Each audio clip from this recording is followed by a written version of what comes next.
Good morning student. अब हम लोग बात करने वाले हैं बायोलॉजी क्लास 12 के दूसरे चैप्टर की, जिसका नाम है sexual reproduction in flowering plant. सबसे पहला दिमाग में यही सवाल आता है कि सर हम सिर्फ उस प्लांट को क्यों ले रहे हैं जो फ्लावरिंग हो, क्यों हम उस प्लांट को नहीं ले रहे हैं जो फ्लावरिंग नहीं होता है। अगर आप पूरे प्लांट किंगडम को पढ़े होंगे क्लास 11th में प्लांट किंगडम में, तो आपको मैंने पढ़ाया था thallophyta, bryophyta, pteridophyta, gymnosperm and angiosperm.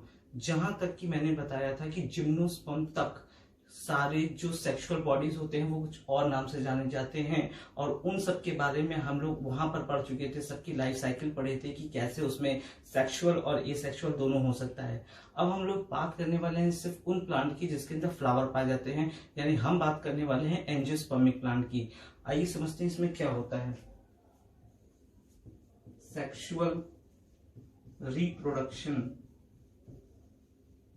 In flowering plant. Sexual production में फ्लावरिंग प्लांट को समझने के लिए सबसे पहले जरूरत है कि हम फ्लावर का स्ट्रक्चर समझें। फ्लावर के स्ट्रक्चर में सबसे लास्ट पोर्शन पे आते हैं, तो सबसे लास्ट पोर्शन कुछ हमें ऐसा दिखाई देता है जिसको हम लोग रिसेप्टिकल्स कहते हैं। इसको हम लोग रिसेप्टिकल्स नाम देते हैं, या तो हम इसको थैलेमस भी कह सकते हैं।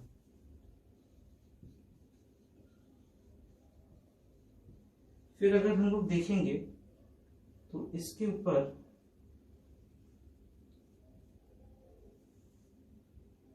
कुछ ऐसा स्ट्रक्चर पाया जाएगा। इस पूरे स्ट्रक्चर को हम लोग पिस्टिल कहते हैं। और ये पिस्टल 3 चीज का बना होता है, स्टिग्मा, स्टाइल, ओवरी। और तीनों को अगर आप मिला दीजिए तो आपका क्या हो जाएगा, पिस्टिल। पिस्टिल जो होता है वो फीमेल पार्ट है जिसको हम गाइनीशियम कहते हैं। आगे बढ़ते हैं। इसके बाद यहां से निकलता है एंथर।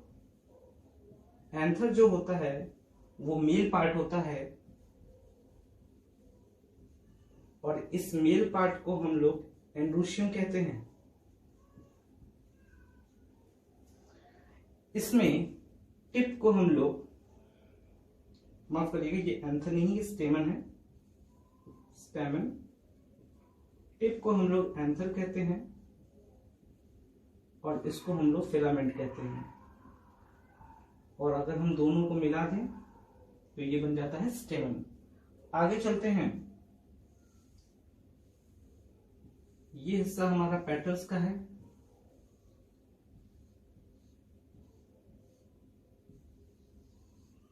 इसको हम लोग पेटल्स कहते हैं। और जब बहुत सारे पेटल को एक साथ बोल लेंगे तो उसको हम कहेंगे कोरोला। यहां पर ग्रीन कलर का स्ट्रक्चर इस तरीके से दिखाई देगा, इसको हम लोग सेपल कहते हैं। और बहुत सारे सेपल को मिला देंगे तो हो जाता है कैलिक्स। और क्लास 11th में आप लोग पढ़े होंगे कि कुछ प्लांट ऐसे होते हैं जैसे लिली, जिसमें पेटल और सेपल जो होता है वो सेपरेट नहीं होता है, एक ही में होता है। तो वहां पर इसी का नाम जो होता है वो हो जाता है पेरियांथ।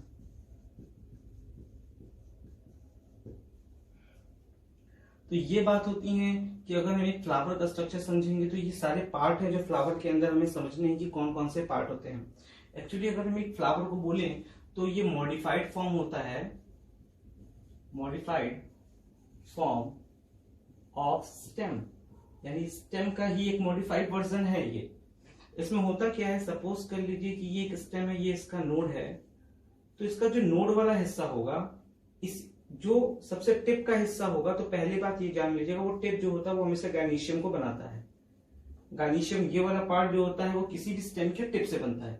बाकी जितने नोड हैं, एक नोड से स्टेमन निकल जाएगा, एक नोड से पैटर्न निकल जाएगा, एक नोड से सेपल निकल जाएगा, फिर ये कॉम्पैक्ट होते हैं और कॉम्पैक्ट होके एक ही जगह से सब दिखाई देता है। तो हमेशा समझेंगे कि फ्लावर होते क्या है, ये एक मॉडिफाइड स्टेम है। नीट के एग्जाम में ये क्वेश्चन आ चुका है, flower is a modified form of stem, root, bud, इस तरीके से कई ऑप्शन थे, तो ऑप्शन यहाँ पे क्या होगा, स्टेम होगा।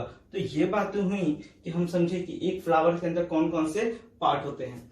अगर हम इसके पेटल को और सेपल को समझें तो ये आउटर पार्ट है, पेटल और सेपल।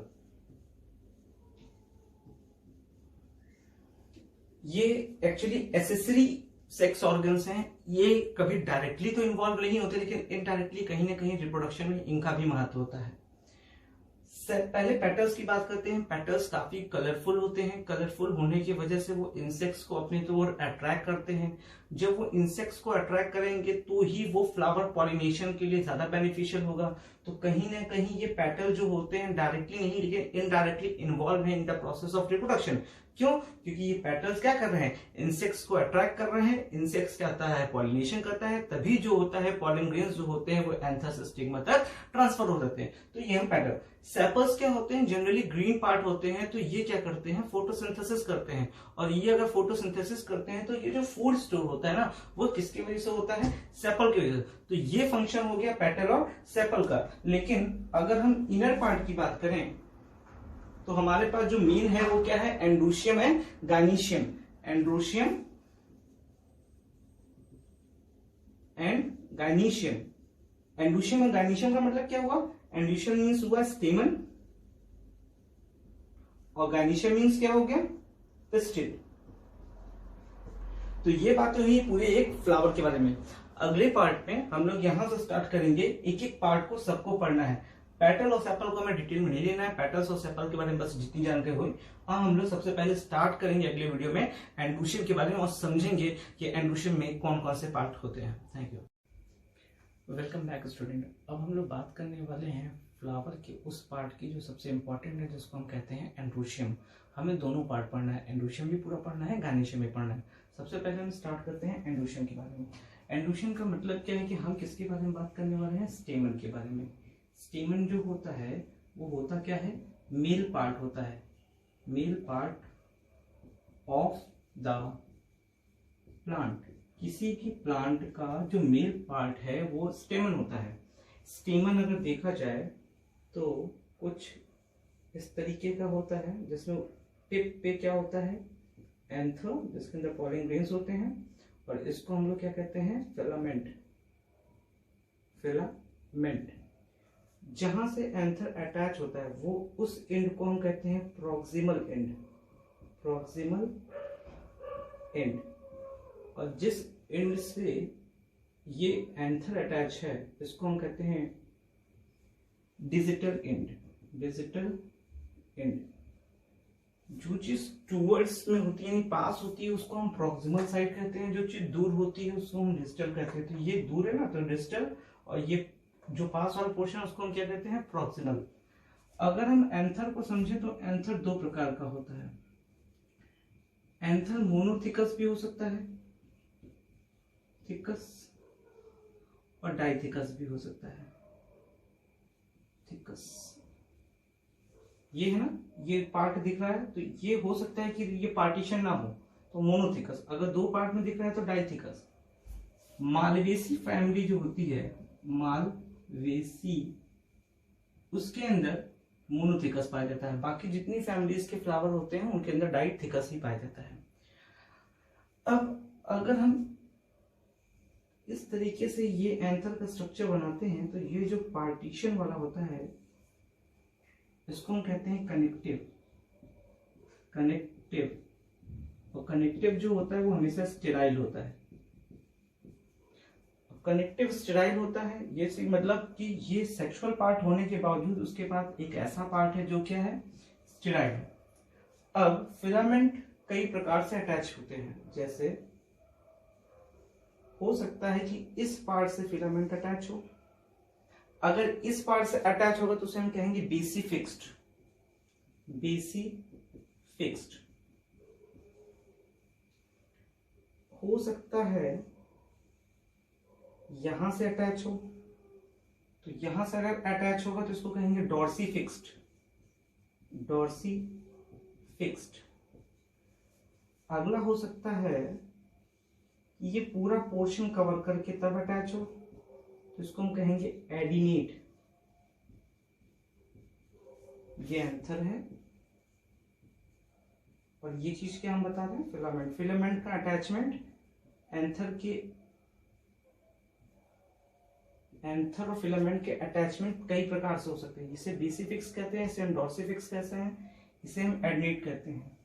कुछ फ्लावर ऐसे होते हैं जिनका एंथर इस टाइप से होता है। ये वो फ्लावर हैं जो एनिमोफिलस हैं।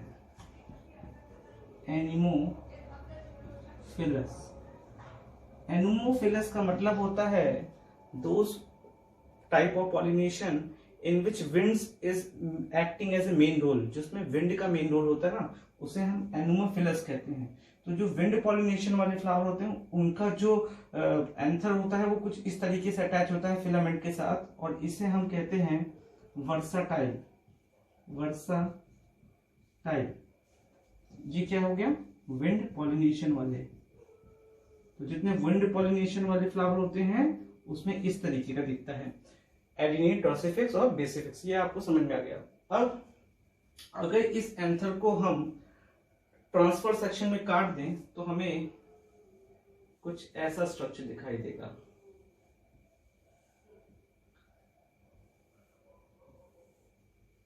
ये बाइलोब स्ट्रक्चर है। ये इसका फर्स्ट लोब है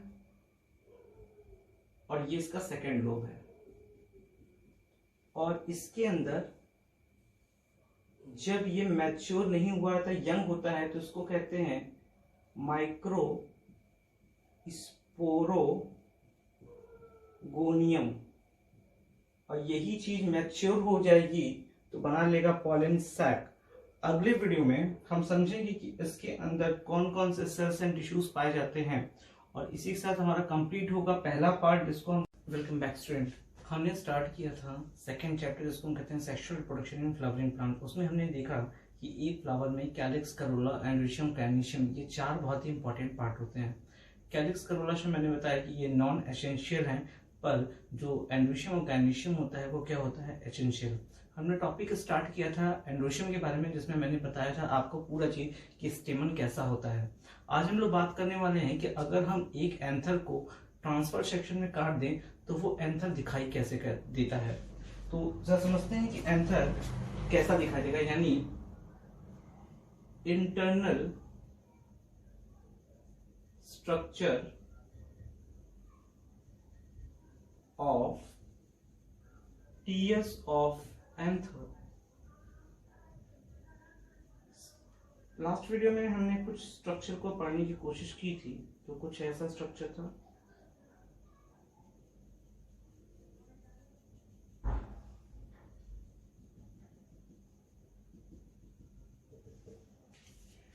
मैंने बताया था कि जो एंथर होता है वो टू लोब होता है। तो ये उसका फर्स्ट लोब है, ये उसका सेकंड लोब हो गया। और एक लोब दो पार्ट में बटा होता है, यानी एक टीयर्स ऑफ एंथर काटने पे हमको 4 माइक्रोस्पोरोगोनियम मिलता है। एक एंथर से हमें 4 माइक्रोस्पोरोगोनियम मिलते हैं। ये क्या है, माइक्रोस्पोरोगोनियम। इसका नाम माइक्रोस्पोरोगोनियम तब तक होता है जब तक ये पूरी तरीके से मैच्योर नहीं है। अगर ये एंथर मैच्योर हो जाएगा तो यही माइक्रोस्पोरोगोनियम का नाम बदल के पॉलन सैक हो जाएगा। लेकिन जब तक ये मैच्योर नहीं हुआ है तब तक इसका नाम क्या होगा, माइक्रोस्पोरोगोनियम। अब समझते हैं कि उसमें होता क्या है। यहां से ये बाहर की लेयर से लेके अंदर तक, इसको हम कहते हैं माइक्रोस्पोर वॉल। अब इस माइक्रोस्पोरल वॉल जो होती हैं उसमें क्या क्या चीजें होती हैं, जरा हम समझेंगे कि पूरी क्या क्या चीजें हैं जो पूरी माइक्रोस्पोरल वॉल है। सबसे पहले एक सिंगल लेयर, इसको मैं मिटा देता हूं, एक सिंगल लेयर स्ट्रक्चर।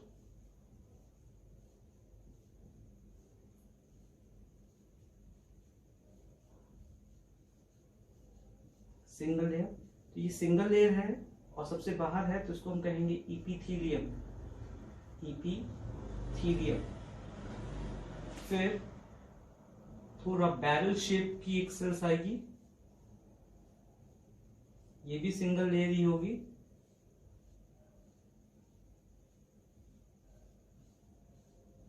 इसको हम लोग कहेंगे एंडोथीसियम, एंडोथीसियम।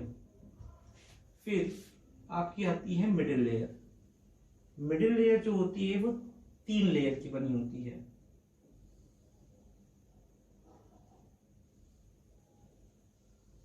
तो मिडिल लेयर जो होगी वो 3 लेयर की बनी होगी।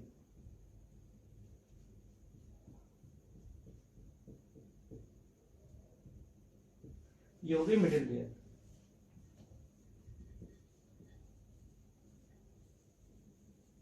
मिडिल लेयर में 1 2 3 लेयर होती है, काफी प्रोटेक्टिव होती है, काफी मोटी लेयर होती है। और कोलेस कैलोस, CALLOS, कैलोस नाम के केमिकल से ये सारी जो सेल्स हैं वो एक दूसरे से आपस में जुटी होती हैं। जो केमिकल इस सारी सेल्स को आपस में जोड़ा है उसको हम कहते हैं कैलोस। फिर आते हैं सबसे इंपॉर्टेंट पे,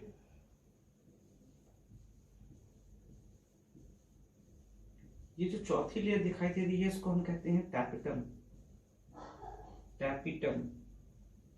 टैपिटम जो होता है इसके लिए सबसे इंपॉर्टेंट होता है क्योंकि टैपिटम क्या करता है, नरिशमेंट। नरिशमेंट किसका करता है, इसके अंदर यानी पॉलन सैक के अंदर ढेर सारी सेल्स पाई जाती है जो आपस में फिर से उसी कोलाज नाम के केमिकल से बंधी होती है। तो ये बहुत ढेर सारी होती है, इसको हम कहते हैं sporogenous tissue, sporogenous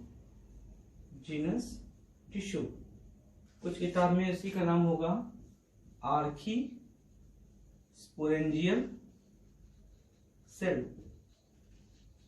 Archie sporangial cells भी कहते हैं। तो सबसे बाहर क्या है, इपीथीलियम, फिर एंडोथीशियम, फिर तीसरे मिडिल लेयर है, 3 लेयर होती है मिडिल लेयर और कैलोस नाम के केमिकल से जुटी होती है। फिर चौथी सबसे इंपॉर्टेंट आती है टैपिटम जो कि नरिशमेंट देती है स्पोरोजिनस टिश्यू को। यही स्पोरोजिनस टिश्यू जो होगा नरिश होता है और नरिश करके इसमें से कुछ जो होते हैं वो कन्वर्ट हो जाते हैं मेगा माइक्रोस्पोर मदर सेल से, जिससे हम पॉलन ग्रेन्स को बनाएंगे।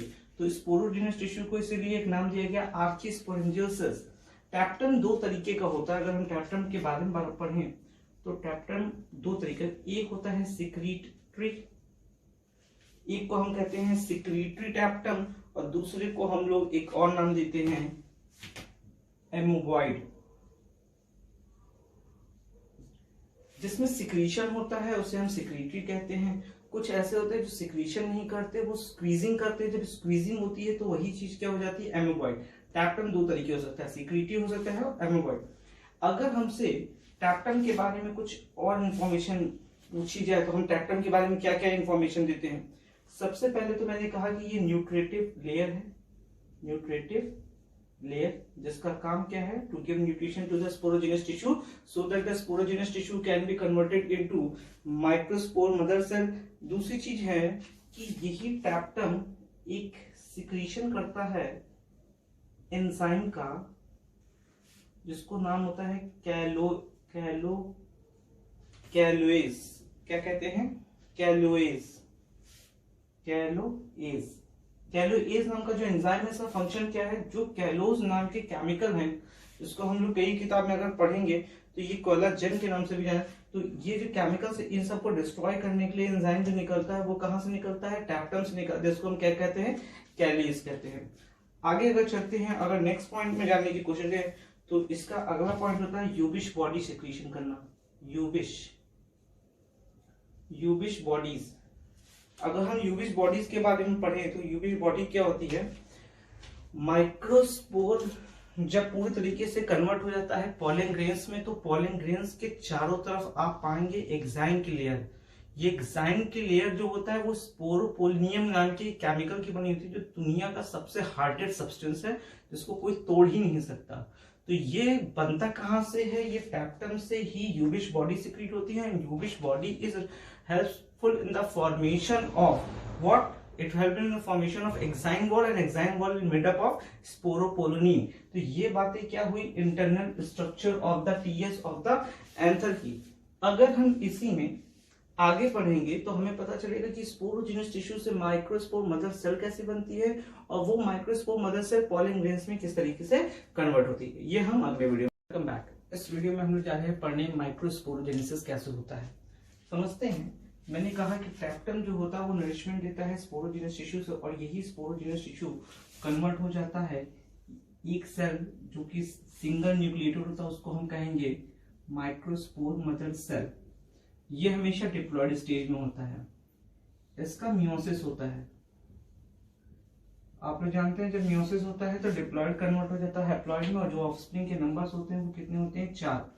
अब जो 4 ऑफस्प्रिंग बनेंगे वो कई तरीके से बन सकते हैं। पहला तरीका ये होगा कि 1, 2, 3 और एक इसके पीछे, यानी 3 जो डिवीजन होगा उसमें कुछ ऐसा दिखाई देगा कि 1, 2, 3 और एक क्या हो गया उसके पीछे। उसके बाद अगला हो सकता है कि भाई चारों आपको दिखाई दे। उसके बाद हो सकता है कि कुछ ऐसा दिखाई दे, और थोड़े बहुत ऑप्शन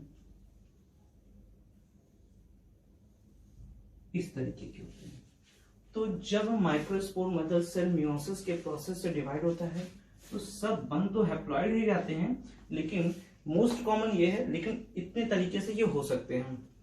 अब अगर इसमें बात करें तो इसको हम कहते हैं टेट्राहेड्रल,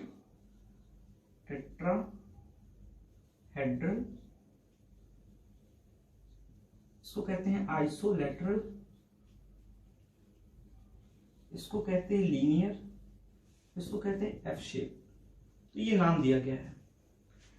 इसके बाद क्या होता है, ये सब अपने आप से सेपरेट हो जाते हैं, सारे के सारे सेपरेट हो जाते हैं। अब जब ये सेपरेट हो गए हैं तो टैप्टम की मदद से, यहां पर अगर आप टैप्टम देखेंगे तो टैप्टम की मदद से होता क्या है, इसके बाहर एक की बात कर रहे हैं, सब में ऐसे ही होगा, एक्साइन की वॉल आ जाती है, अंदर इंटाइन हो जाता है, और एक न्यूक्लियस जो कि सब में कॉमन था। बाहर एक्साइन आ चुका है, अंदर इंटाइन आ चुका है, और ये न्यूक्लियस है। उसके बाद इसका फिर से माइटोसिस होता है। माइटोसिस में होगा क्या, ये एक्साइन जैसे है वैसे ही रहेगी, इंटाइन भी वैसे ही रहता है। ये न्यूक्लियस पहले डिवाइड हो जाता है 2 में, यानी पहले कैरियोकाइनेसिस, उसके बाद साइटोकाइनेसिस होता है, जिसमें नीचे वाला थोड़ा छोटा सेल होता है, ऊपर वाला बड़ा होता है। जो बड़ी सेल होती है उसको हम कहते हैं वेजिटेटिव सेल, और जो छोटी होती है उसको हम जर्मिनेटिव कहते हैं। और ये फाइनली आपका क्या बन चुका है, पॉलन ग्रेन्स। और the process of conversion of microspore mother cell into pollen grains is known as microsporogenesis. Microsporogenesis ये एग्जाम का सबसे इंपॉर्टेंट टॉपिक है। एग्जाम में जनरली पूछा जाता है माइक्रोस्पोरोजेनेसिस क्या होता है। माइक्रोस्पोर मदर सेल्स होगी, उनका मियोसिस होगा, हैप्लॉइड सेल्स बनेंगी, वो अलग होंगी, उसमें एक्साइन, इंटाइन, न्यूक्लियस 2 पार्ट में डिवाइड होगा। अब इसमें एक चीज और होती है, 60% जो प्लांट होते हैं उनके केस में जो पॉलन ग्रेन्स बनता है वो 2 सेल स्टेज का होता है, लेकिन 40% में ये 3 सेल स्टेज में चला जाता है। 3 सेल स्टेज का मतलब ये जो जर्मिनेटिव सेल है ये 2 तरीके से डिवाइड हो सकती है। एक तरीका ये हो सकता है कि ये पॉलन ट्यूब में डिवाइड हो सकता है एक खुद में पहले से ही डिवाइड हो। जब ये पहले से ही डिवाइड होती है तो ये 3 सेल स्टेज है, और जब यही सेल पॉलन ट्यूब में जाकर डिवाइड होनी होती है तो उसके पहले ये क्या होती है, 2 सेल। 60% प्लांट के अंदर 2 सेल स्टेज होता है, 40% प्लांट के अंदर क्या होता है, 3 सेल स्टेज होता है। अब बात करते हैं कुछ और इसी पॉलन ग्रेन्स के बारे में।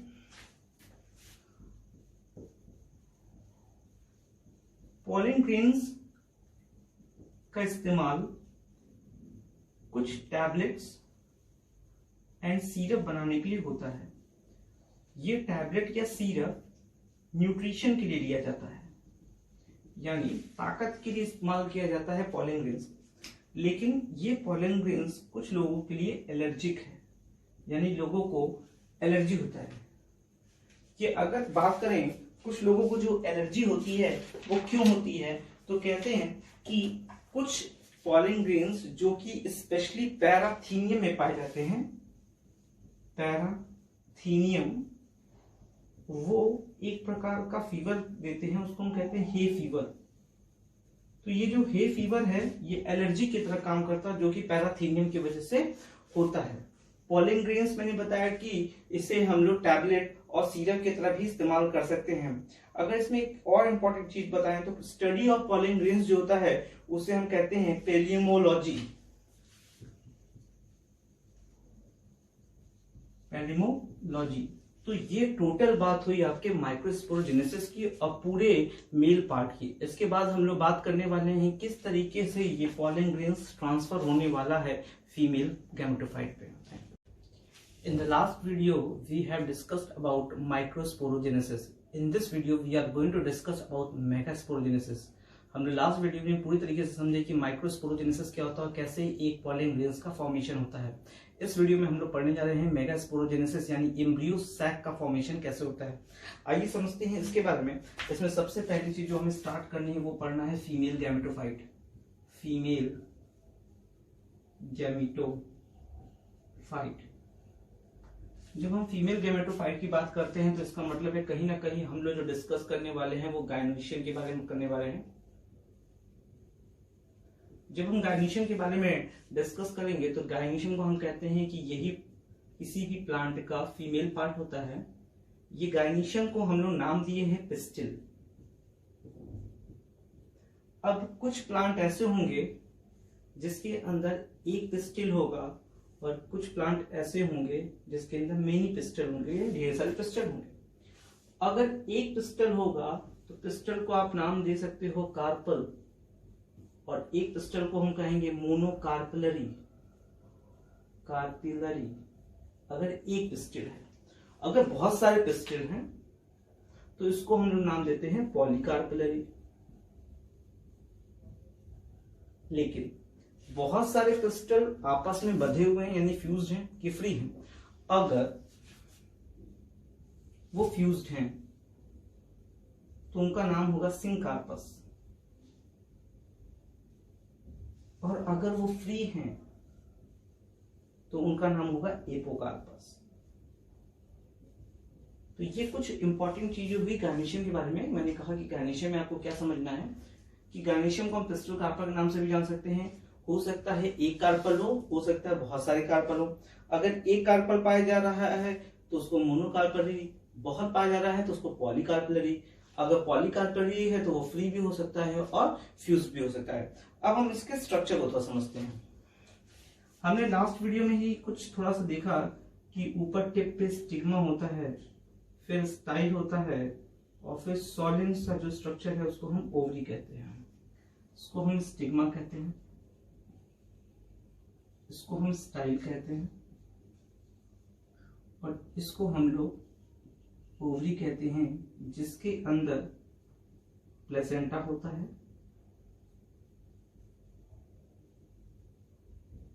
और अगर सपोज कर लें कि ये एक एंजियोस्पर्मिक है तो उसके अंदर एनाट्रोपस ओव्यूल पाया जाता है। कुछ इस तरीके से हम पढ़ते हैं। नीचे थैलेमस होता है जिसके ऊपर ये अटैच होता है।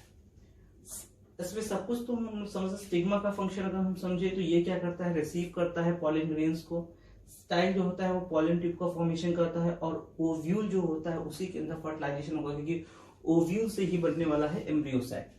स्टाइल दो प्रकार का हो सकता है कि वो हॉलो हो, और हो सकता है कि वो हॉलो ना हो, एकदम क्या कह सकते हैं हम कि वो काफी ठोस हो, बड़ा हो, यानी सॉलिड हो अंदर से।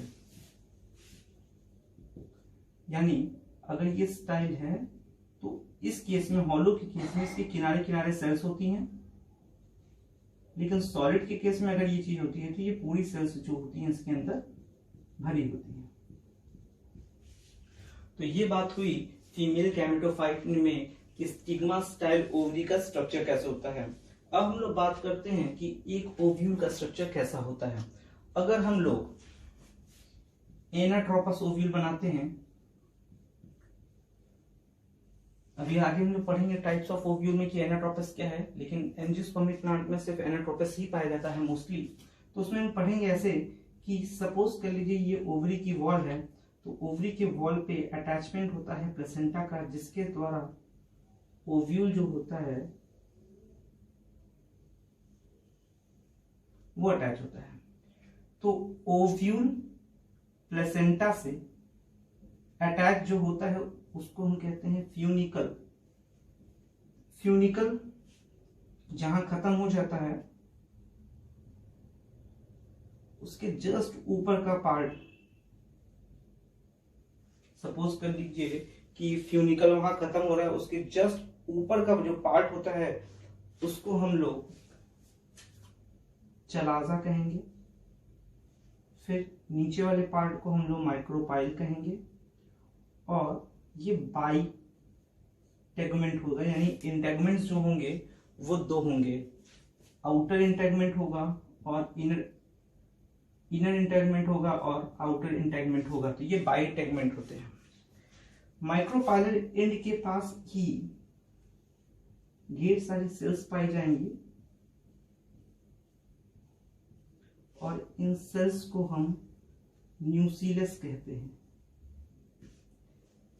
जो माइक्रोपाइलर एंड की तरफ होगा उसमें से सेल जो होगी वो ग्रो करेगी और ग्रो करने के बाद मेगास्पोर मदर सेल का फॉर्मेशन करेगी। न्यूक्लियस जो होता है वो दो प्रकार का होता है, एक लेस न्यूक्लियस भी हो सकता है, ज्यादा भी न्यूक्लियस हो सकता है। अगर लेस न्यूक्लियस है तो इसका नाम हो जाता है टेन्यू न्यूक्लिएट, और अगर ज्यादा है तो क्रेसी न्यूक्लिएट। यानी ये न्यूक्लिएट्स अगर लेस है तो इसको कहते हैं टेन्यू न्यूक्लिएट, और अगर ज्यादा है, प्लेंटी है, तो इसे कहेंगे क्रेसी न्यूक्लिएट। तो ये बात हुई एक ओव्यूल, जो एनाट्रोपस ओव्यूल होता है उसका स्ट्रक्चर देखने में लगता कैसा है। अगर आप लोग ध्यान से इसमें देखेंगे तो इसमें एक रैफी भी होता है और हीलियम भी होता है। समझते हैं रैफी और हीलियम क्या होता है?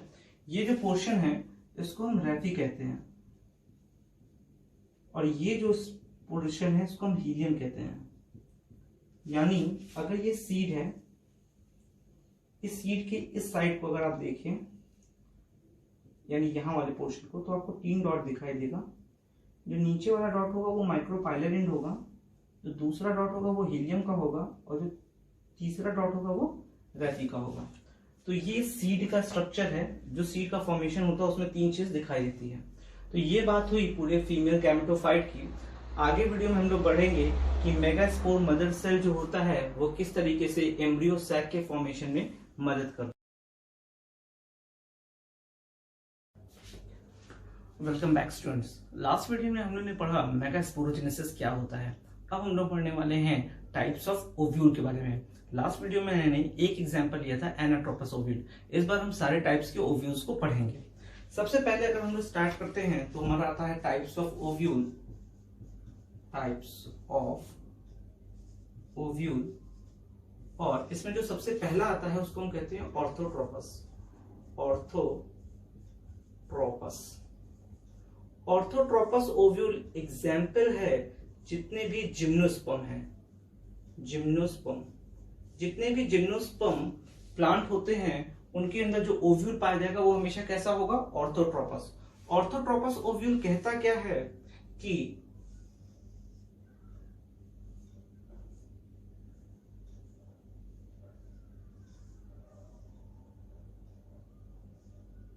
अगर माइक्रोपाइलर एंड, चलाजा और फ्यूनिकल तीनों स्ट्रेट लाइन में हो और ये सीधा हो तो इसे हम क्या कहते हैं? ऑर्थोट्रोपस ओव्यूल कहते हैं। तो इसकी जो खासियत है ये क्या है कि ये अब राइट है। ठीक। दूसरा, एनाट्रोपस। एनाट्रोपस क्या होता है? लास्ट टाइम हम लोग एनाट्रोपस के बारे में समझे भी थे कि अगर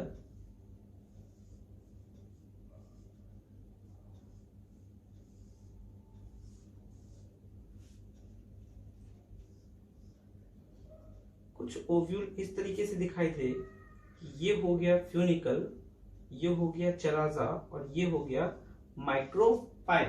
यानी यहां पर अगर हम लोग देख रहे हैं कि ओव्यूल इन्वर्टेड है, उल्टा है, तो यहां लिख सकते हैं इन्वर्टेड। ये जितने भी एंजियोस्पर्मिक प्लांट है उस सब में पाया जाएगा एंजियोस्पर्मिक प्लांट। तो सारे जिम्नोस्पर्म में ऑर्थोट्रोपस और जितने भी एनाट्रोपस होंगे वो सब किस में पाए जाएंगे? एंजियोस्पर्मिक प्लांट में। नेक्स्ट अगर हम लोग आते हैं तो आता है हेमीट्रोपस। हेमीट्रोपस समझते हैं क्या होता है? हेमीट्रोपस कहते हैं कि अगर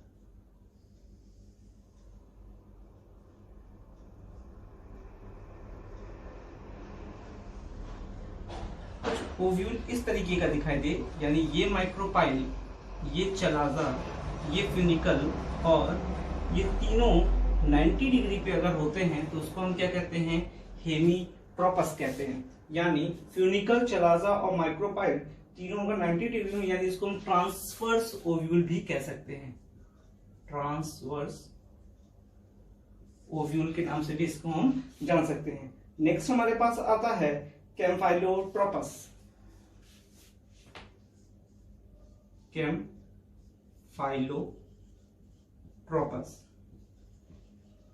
ये एकदम नीचे की ओर है, ये यहां पर है। अगर बीचों बीच यानी इससे नीचे इससे ऊपर तो उसे हम क्या कहेंगे? कैम्फाइलोट्रोपस। फॉर एग्जाम्पल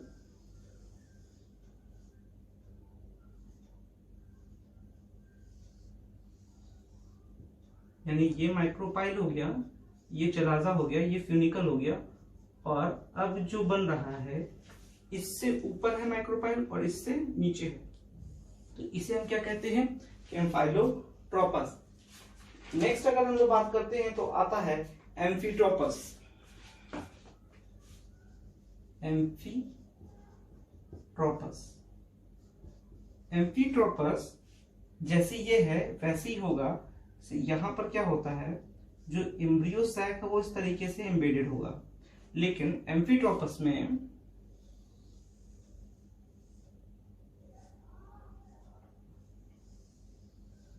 होता क्या है?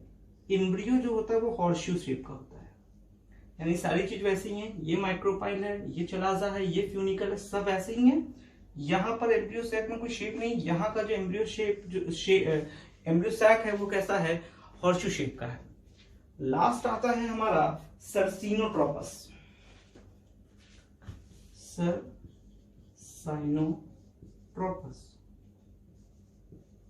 सर्साइनोट्रोपस क्या होता है?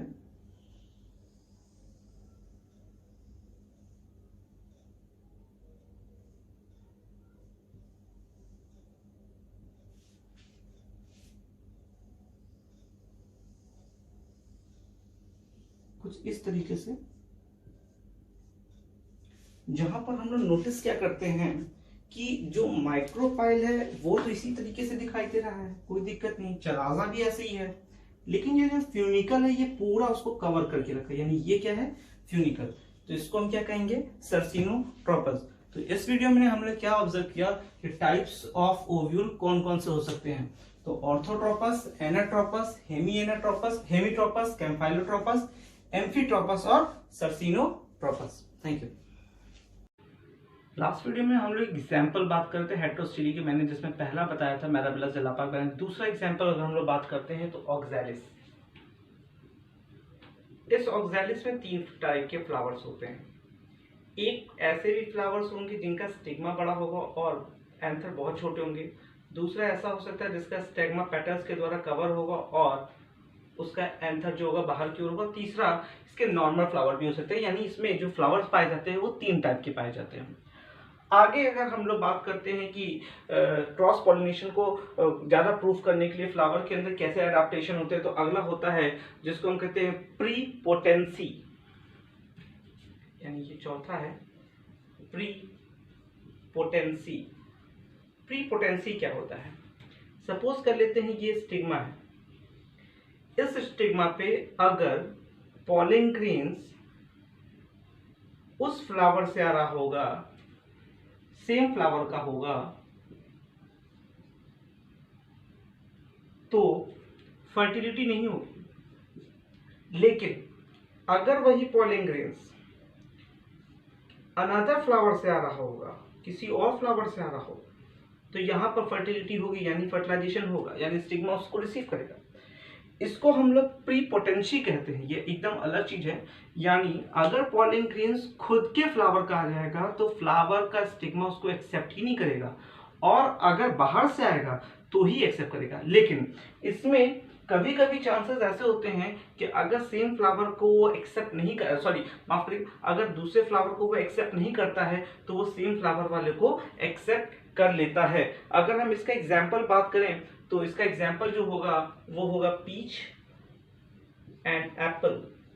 In the case of peach and apple prepotency will take place. मैंने ऐसा इसलिए पढ़ा है क्योंकि इसके बाद का जो एग्जाम्पल है जिसको हम कहेंगे सेल्फ इनकम्पैटिबिलिटी,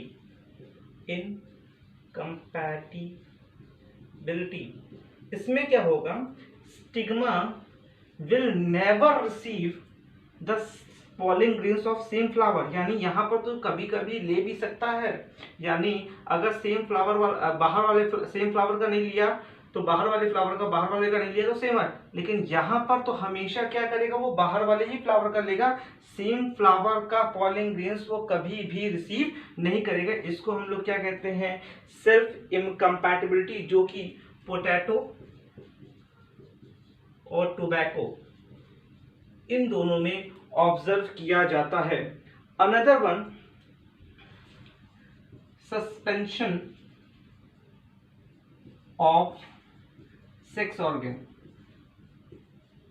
कुछ प्लांट ऐसे भी पाए जाते हैं जिसमें होता क्या है कि प्लांट का दोनों पार्ट एक साथ मैच्योर होने तो लगता है, लेकिन एक पार्ट इनफर्टाइल होता है, यानी काम करना बंद कर देता है। सिर्फ एक ही पार्ट जो होता है वो फर्टाइल रह जाता है, यानी वही काम कर पाता है। तो इस तरीके के फ्लावर्स को हम लोग कह सकते हैं सस्पेंशन ऑफ सेक्स ऑर्गन हो गया उसमें, for the purpose of cross pollination. Cross pollination करने के लिए इस तरीके की चीज उसमें देखी जाती है। और लास्ट में हम लोग बात करते हैं हर्कोगैमी की। हर्कोगैमी का मतलब होता है जब फिजिकल बैरियर दिखाई दे। फिजिकल बैरियर का मतलब इस तरीके का एक स्ट्रक्चर होता है जिसके अंदर पॉलन ग्रेन्स पाए जाते हैं, और ये हो गया स्टिग्मा। तो स्टिग्मा और पॉलन ग्रेन्स के बीच में एक बैरियर है। तो जब स्टिग्मा और पॉलन ग्रेन्स के बीच में आपको बैरियर दिखाई देगा तो इसका ये मतलब हो रहा है कि पॉलन ग्रेन्स अपने खुद के स्टिग्मा पे स्टिक नहीं हो पाएगा। ये एग्जाम्पल आपको कैलेट्रोपिस में मिल जाएगा, ट्रोपिस। लेकिन जब ये विंड के सहारे जाता है तो होता क्या है, ये बैरियर धीरे धीरे मिट जाता है और दूसरे प्लांट पर जब पहुंचता है तो ये चीजें उसके साथ कंपैटिबल हो जाती हैं। तो ये बातें हम लोग पढ़े थे कि फ्लावर के अंदर कैसे कैसे एडाप्टेशन होते हैं for the purpose of cross pollination. Thank you, welcome back. इस वीडियो में अब हम लोग बात करने वाले हैं फर्टिलाइजेशन, कैसे फर्टिलाइजेशन होता है। फर्टिलाइजेशन, ये जो फर्टिलाइजेशन टर्म है वो स्ट्रासबर्गर नाम के साइंटिस्ट ने दिया था। और फर्टिलाइजेशन में जो सबसे पहली बात हम लोग करने वाले हैं वो होने वाली है पॉलन पिस्टिल इंटरेक्शन की।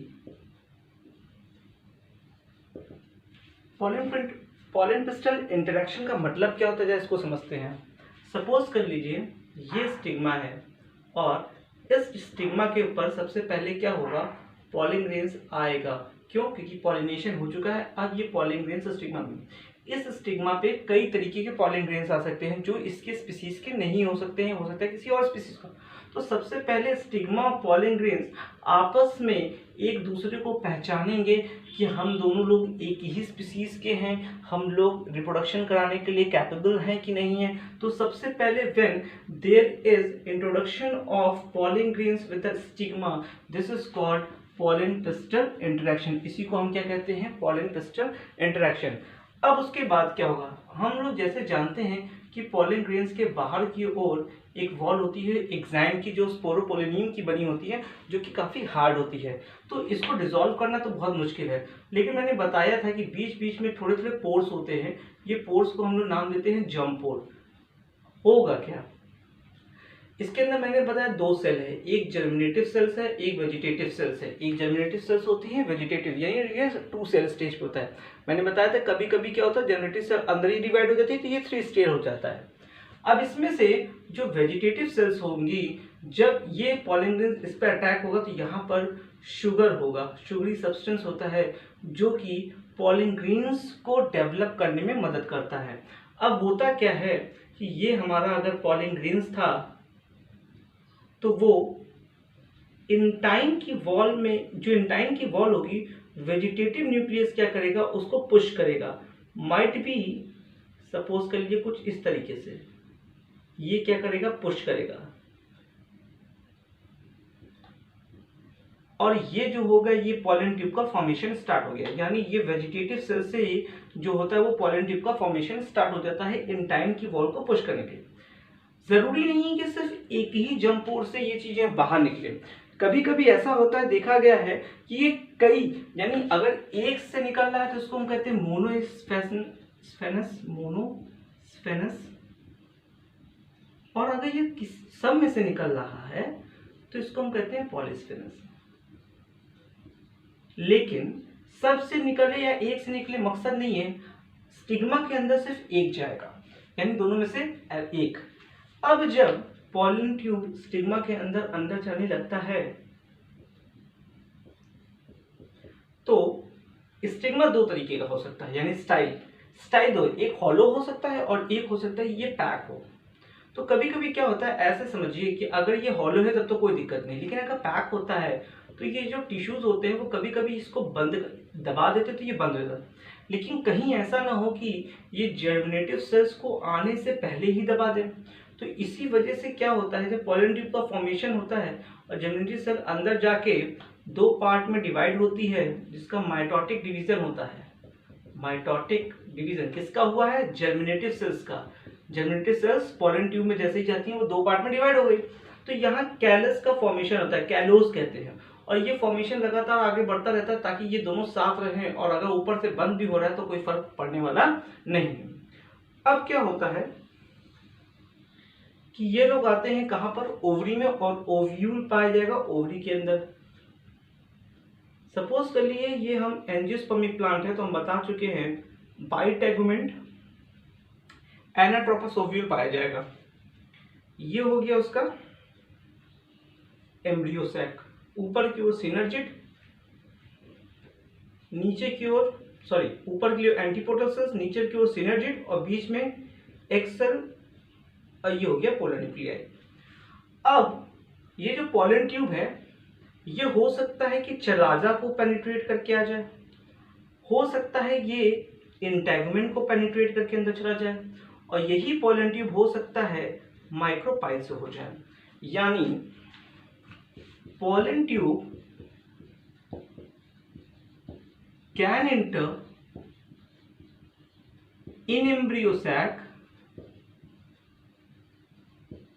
थ्रू किसके जैसे, चलाजा, या फिर हम कह सकते हैं इंटेगुमेंट, और ये हम सब ये भी कह सकते हैं कि माइक्रोपाइल। अगर पॉलन ट्यूब जो है वो चलाजा को पेनिट्रेट करके गया था तो इसको हम कहते हैं चलाजोगैमी,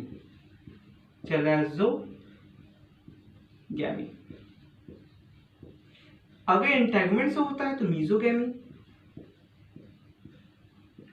और जो सबसे कॉमन है, जो सबसे ज्यादा पाया जाता है वो माइक्रोपाइलेट से होता है, उसको हम कहते हैं पोरोगैमी।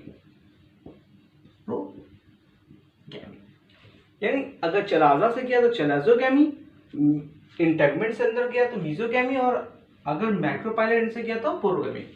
अब ये दोनों जो सेल्स हैं इनका मकसद होगा अंदर पॉलन यानी एम्ब्रियो सैक के अंदर जाना, और एम्ब्रियो सैक के अंदर जब ये जाते हैं तो ये डबल फर्टिलाइजेशन करते हैं जहां जाइगोट का भी फॉर्मेशन होगा और एंडोस्पर्म का। ये कैसे होगा इसको हम अगले वीडियो में देखेंगे। Welcome back student. Last video के आगे का आज हम लोग पढ़ने वाले हैं। लास्ट वीडियो में हम लोग फर्टिलाइजेशन के बारे में समझ रहे थे। मैंने उसमें ये समझाया कि सपोज कर लीजिए कि ये आपका पूरा ओवरी है और इस ओवरी से अटैच ये आपका बाइटेगमेंट एनाट्रोपस ओव्यूल है। इसमें मैंने बताया कि यहाँ पर एम्ब्रियो सैक का फॉर्मेशन होगा। एम्ब्रियो सैक में ऊपर की ओर जो सेल्स होती हैं उसको एंटीपोटल सेल्स कहते हैं।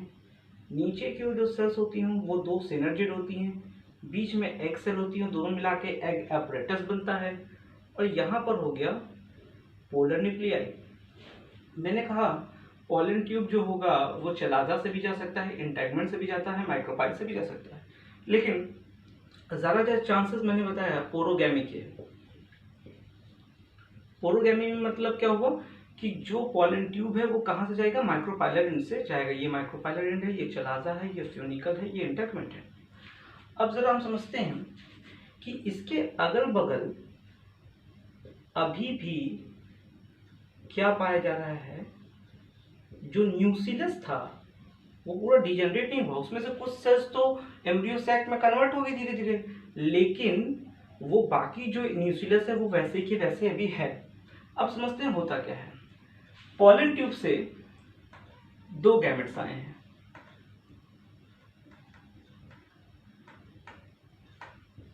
दोनों मेल गैमेट हैं। अब होगा क्या, ये दोनों मेल गैमेट अंदर की ओर एंट्री लेंगे और ये जो सिनर्जिड है, कुछ और इसको ऐसे समझते हैं, ये आपका सिनर्जिड है, ये एग सेल है और ये मेम्ब्रेन है। तो सिनर्जिड एक साइड का डिजेनरेट होगा और सिनर्जिड के अंदर पाया जाएगा फिलिफॉर्म अपरेटस। ये फिलिफॉर्म अपरेटस क्या करेगा, पॉलन ट्यूब में से जो गैमेट्स हैं उनको गाइड करेगा फ्यूजन में, क्योंकि फ्यूजन दो जगह होना है, यहाँ पर भी फ्यूजन होना है, यहाँ पर भी। तो सबसे पहले जो फ्यूजन होगा वो किससे होगा, एग से। एग से जाके फ्यूज जाएगा, यानी first gamete fused with egg और बनाएगा क्या, जाइगोट। अब जो आया था मेल गैमेट वो भी हैप्लॉइड था और जो एग है ये भी हैप्लॉइड है, तो दोनों मिलके फ्यूज करके जो जाइगोट बनाएंगे वो कैसा होगा, डिप्लॉइड हो जाएगा। अब दूसरी तरफ क्या होगा कि जो ये सिनर्जिड तो डिसअपियर और ये भी, अब ये सिनर्जिड भी क्या हो जाएगा, डिसअपियर हो जाएगा और फिलिफॉर्म भी एपरेटस भी डिसअपियर हो जाएगा। अब क्या होगा, दूसरा वाला जो मेल गैमेट है उसको सिनर्जिड ने गाइड किया था कि आपको जाके किसके साथ फ्यूज करना है, पोलर न्यूक्लियाई के साथ। तो अब किसके साथ फ्यूजन होगा, पोलर न्यूक्लियाई, यानी जो सेकंड है गैमेट है वो फ्यूज करेगा किसके साथ, पोलर न्यूक्लियाई के साथ।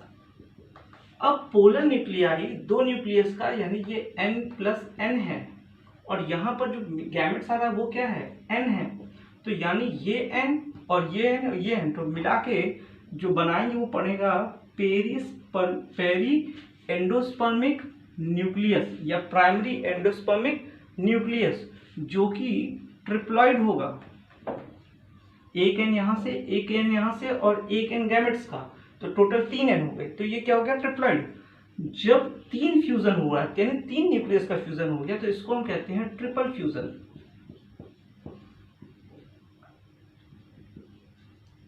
ये क्या था, फर्टिलाइजेशन।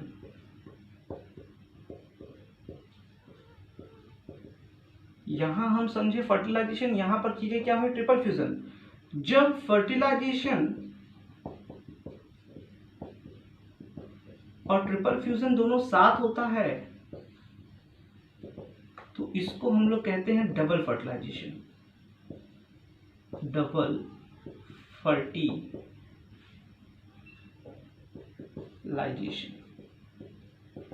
ये बातें दी गई थी नाउस्चिन के द्वारा और ऑब्जर्व किया गया था लिलियम में। लिलियम नाम का एक प्लांट था, उसी के अंदर ये सारी चीजों को ऑब्जर्व किया गया था कि होता क्या क्या कैसे कैसे।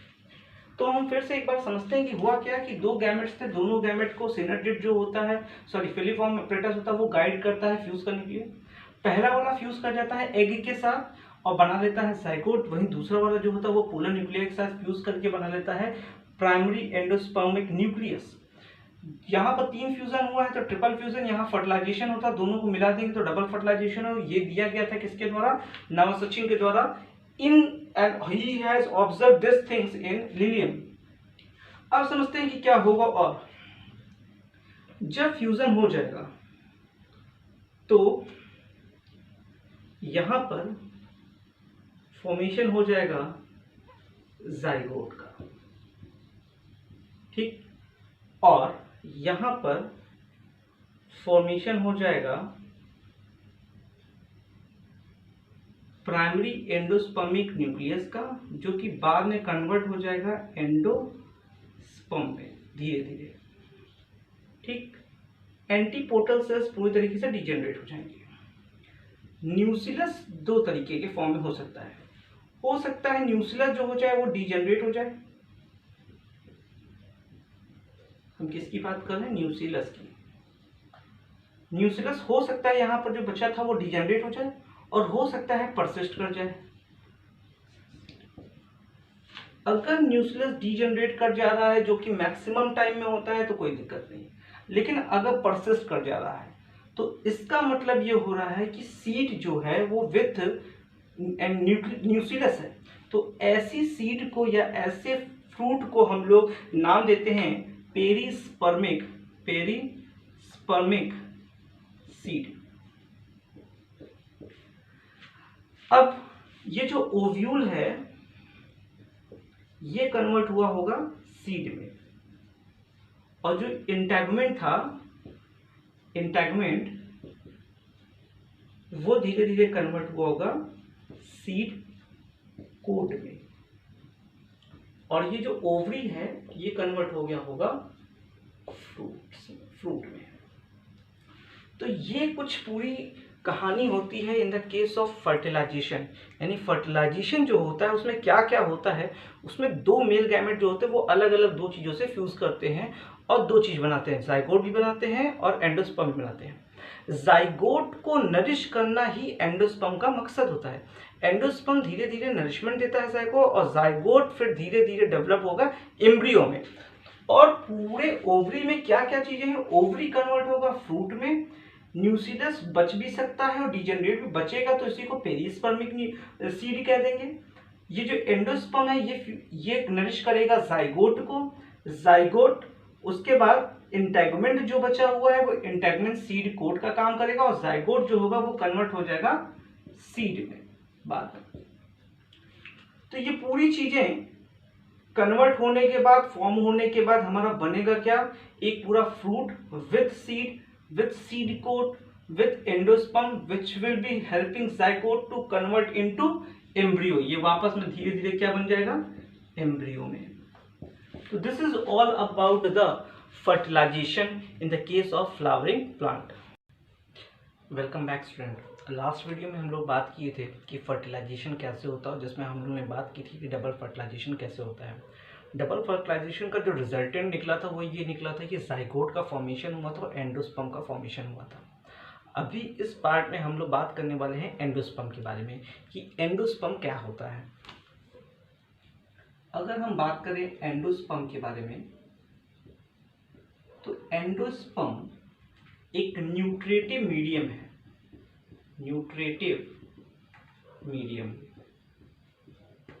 जो कि ट्रिप्लॉइड स्टेज में पाई गई थी, क्योंकि 2 पोलर न्यूक्लियाई और एक मेल गैमेट 3 लोग फ्यूज किए थे, 3 चीजें फ्यूज की थी, ये ट्रिप्लॉइड होता है। इसके अंदर फूड जो होता है वो रिजर्वॉयर की तरह रहता है, जो कि नरिशमेंट किसका करता है, जाइगोट का, so that zygote can convert into embryo.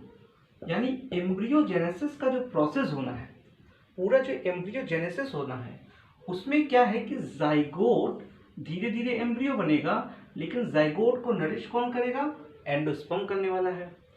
Endosperm 3 तरीके का हो सकता है। अब ये endosperm free nuclear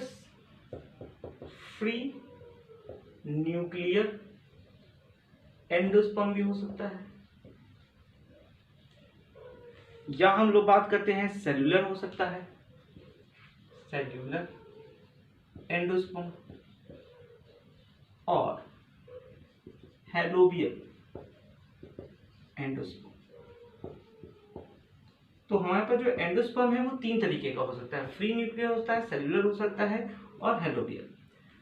free nuclear क्या होता है, सपोज कभी ये एक एंडोस्पर्म है जो कि ट्रिप्लॉइड स्टेज में है, उसमें होगा क्या, कैरियोकाइनेसिस होगा कई बार और ढेर सारे न्यूक्लियस हो जाएंगे, पर साइटोकाइनेसिस नहीं होगा। अगर एग्जाम्पल की बात करें तो कोकोनट वाटर, जो कोकोनट का पानी होता है वो रिजल्ट होता है फ्री न्यूक्लियर एंडोस्पर्म का। सेलुलर में क्या होता है, वही जो आपका एंडोस्पर्म ट्रिप्लॉइड था वो क्या करता है, पहले 2 डिवीजन करता है, फिर 2 के बाद 4 डिवीजन होता है। यानी यहाँ साइटोकाइनेसिस और कैरियोकाइनेसिस और साइटोकाइनेसिस दोनों होने लगता है। तो ये और ये क्या है, व्हाइट पोर्शन जो ईडेबल होता है कोकोनट का, वो हेलोबियल क्या होता है। हेलोबियल में अगर हम आते हैं तो अगर सेल जो है वो पहले तो सेलुलर डिवीजन की, लेकिन उसके बाद उसका एक पार्ट न्यूक्लियर डिवीजन में चला गया। यानी हेलोबियल मतलब जिसमें पहले सेलुलर हो जाए और फिर फ्री न्यूक्लियर हो जाए, दोनों हो जाए, तो उसको हम क्या कहते हैं, हेलोबियल। और ये सारे लगभग मोनोकॉट में पाया गया। यानी मोनोकॉट के अंदर जनरली हेलोबियल एंडोस्पर्म पाया जाता है। अगर हम कोकोनट के व्हाइट पोर्शन यानी इडिबल पार्ट की बात करें, वो सेलुलर एंडोस्पर्म का पार्ट होता है, और जो पानी होता है वो फ्री न्यूक्लियर डिवीजन का पार्ट होता है। एंडोस्पर्म का मकसद क्या होता है, जाइगोट को एम्ब्रियो में कन्वर्ट करना, और कन्वर्ट करते समय जो नरिशमेंट की जरूरत है वो सारा कौन देता है, एंडोस्पर्म देता है। नेक्स्ट पार्ट में हम लोग ये पढ़ेंगे कि किस तरीके से जाइगोट एंडोस्पर्म में जाइगोट एम्ब्रियो में कन्वर्ट होता है। Welcome back. अब हम लोग बात करने वाले हैं पॉलिनेशन, और पॉलिनेशन में हम लोग बात करेंगे हाइड्रोफिली के बारे में। हाइड्रोफिली का मतलब ये होता है कि जब पॉलिनेशन करने के लिए एजेंट क्या हो, वाटर हो। यानी वाटर अगर एजेंट है, इसके पहले वाले वीडियो में हम लोग पढ़े हैं विंड एजेंट है, अब हम पढ़ रहे हैं कि वाटर एजेंट है। अगर वाटर एजेंट है तो 2 तरीके से पॉलिनेशन हो सकता है। एक को हम कहते हैं हाइपोहाइड्रोगैमी और दूसरे को कहते हैं ईपीहाइड्रोगैमी। हाइपोहाइड्रोगैमी और ईपीहाइड्रोगैमी में अंतर क्या है, हाइपोहाइड्रोगैमी पानी के अंदर होता है, यानी बॉटम ऑफ द सरफेस, यानी अगर ये पानी है तो उसके अंदर की ओर होगा। लेकिन इन द केस ऑफ ईपीहाइड्रोगैमी जो पानी का सरफेस होता है उसके ऊपर जो होता है वो क्या होता है, पॉलिनेशन होता है। अब हम लोग पढ़ते हैं इसके एग्जांपल्स को। सबसे पहला एग्जांपल जो इसमें हमको पढ़ना है हाइपोहाइड्रोगैमी का जोस्टेरा। जोस्टेरा के केस में होता क्या है, कुछ ऐसे समझते हैं कि ये सपोज कर लीजिए कि पानी का सरफेस है और ये पानी का बॉटम है और ये जोस्टेरा प्लांट है। सपोज कर लेते हैं कि ये फीमेल प्लांट फ्लावर है और ये मेल फ्लावर है। तो मेल फ्लावर के द्वारा जो पॉलिन ग्रेन्स निकाले जाएंगे वो ये सोचते हुए निकाले जाएंगे कि पॉलिन ग्रेन्स इतने हल्के ना हो कि वो ऊपर सरफेस पे चले जाए, या इतने भारी ना हो कि वो नीचे चले जाएं। यानी पॉलन ग्रेन्स की जो ग्रेविटी है वो वाटर की ग्रेविटी के बराबर है, डेंसिटी लगभग बराबर होती है, तभी ये वहां से तैर के सीधे यहाँ तक पहुंचते हैं, ना कि नीचे की ओर आते हैं और ना ही ऊपर की ओर जाते हैं। तो ये केस हो गया जॉस्टेरा में। वहीं अगर हम इपीहाइड्रोगैमी में वेलिस्नेरिया को पढ़ें तो उसमें क्या होता है कि ये प्लांट जो होता है वो तो अंदर की ही होता है, लेकिन उसके जो स्टेम होते हैं वो थोड़े से फ्लावर के जो होते हैं वो कर्ल होते हैं। सपोज कर लीजिए ये इस तरीके से, ये फीमेल वाला प्लांट है, ये क्या है, मेल प्लांट मान लेते हैं। अब ऐसे केसेस में क्या होगा कि ये मेल प्लांट जो होगा वो अपने पॉलन ग्रेन्स को जो रिलीज करता है वो काफ़ी लाइट वेट के होते हैं, जिसकी वजह से वो कहाँ चले जाते हैं, सरफेस पे चले जाते हैं।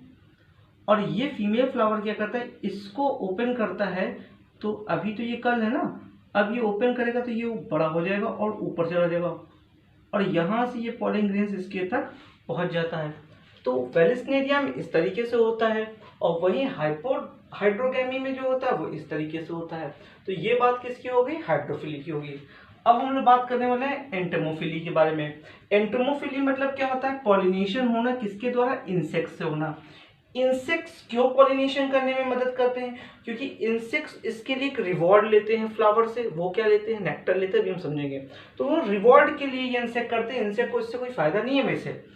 अब इंसेक्ट्स में सबसे पहले इंसेक्ट्स किस फ्लावर को चूज करते हैं पॉलिनेशन करने के लिए, कि वो फ्लावर कैसा होना चाहिए, ब्राइटली कलर होना चाहिए, थोड़ा खूबसूरत होना चाहिए, तभी जाके इंसेक्ट उस पर क्या करेगा, फीड करेगा।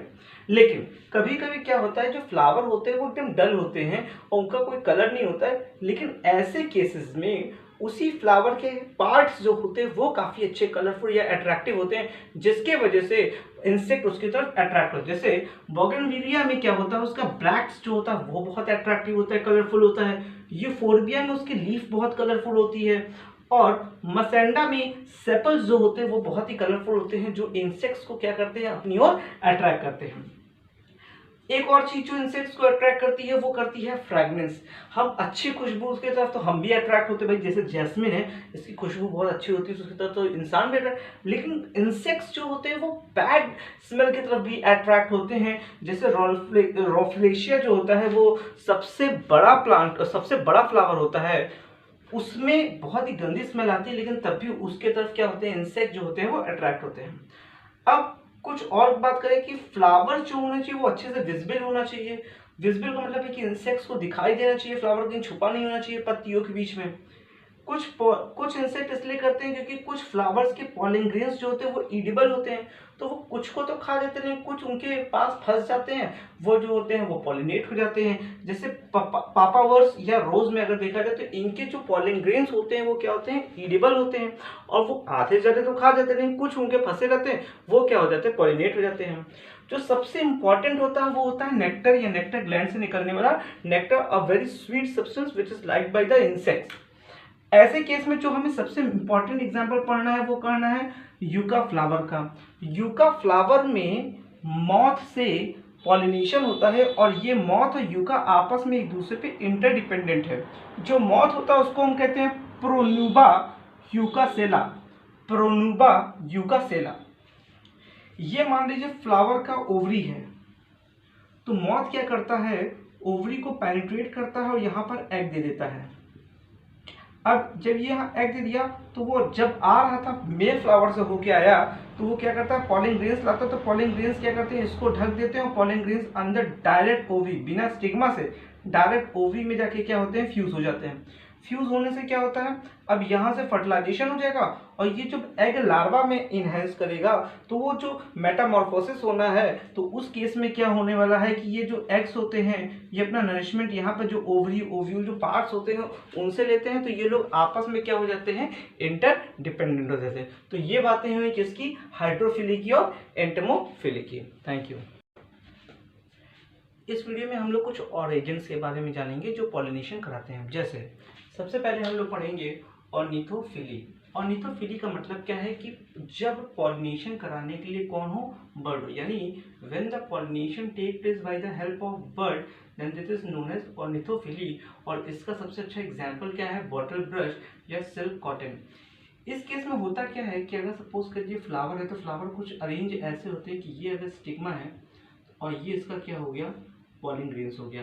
तो जब फ्लावर आते हैं वो आते हैं, सॉरी बर्ड जो आते हैं वो किस लिए आते हैं, क्योंकि इसके अंदर जो होता है नेक्टर ग्लैंड होता है, तो वो आते हैं, कोशिश करते हैं बर्ड्स अपनी बीक से इस नेक्टर को निकाल लें, लेकिन जब वो आते हैं तो वो पॉलिन ग्रेन्स जो होता है वो उनके बीक्स पे लग जाता है। फिर वो जब दूसरे फ्लावर पे जाते हैं तो सेम वे में फिर से वो ट्राई जब करते हैं तो अब बीक से जो पॉलिन ग्रेन्स है वो कहाँ आ जाता है, स्टिग्मा पे। तो ये हो गया ऑर्निथोफिली का केस। फिर हम कहते हैं काइरेप्टेरोफिली के बारे में। काइरेप्टेरोफिली का मतलब है कि pollination by the case of bird. Bat जो होते हैं वो जनरली कब, रात को निकलते हैं। तो यानी ऐसा कुछ होता होगा कि कुछ फ्लावर ऐसे होंगे जो रात को जो ज़्यादा एक्टिव होते होंगे। जैसे अगर हम बात करें कि गेला पिनेटा, ये जो होता है फ्लावर का पॉलिनेशन सिर्फ रात को होता है bye the help of the bat.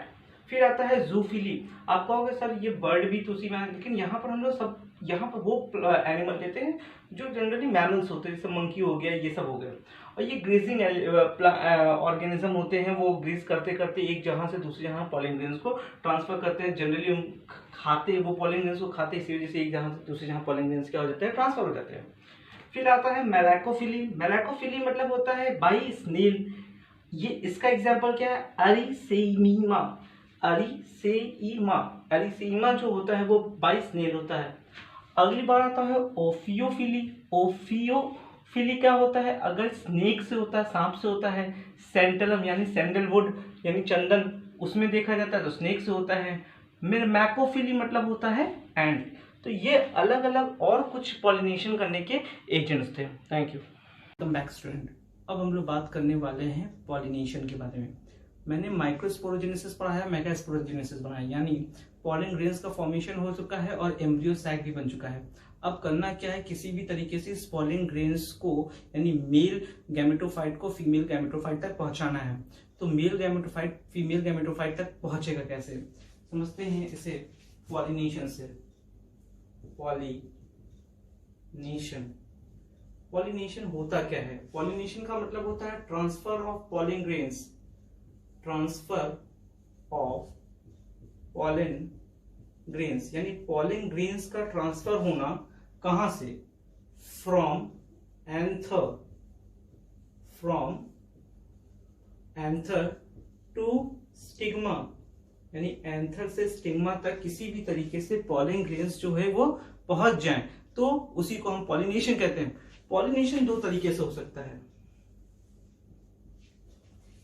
अगर पॉलिनेशन अपने आप हो रहा है तो उसको हम कहेंगे, यानी अपने आप का मतलब है कि अपने ही फ्लावर में हो रहा है या अपने ही प्लांट में हो रहा है, तो उसको हम कहते हैं सेल्फ पॉलिनेशन। और अगर दूसरे दो अलग अलग प्लांट लेकिन सेम स्पीसीज के हैं तो उसे हम कहते हैं क्रॉस पॉलिनेशन। अब इसको हम लोग डिटेल में समझते हैं। सेल्फ पॉलिनेशन को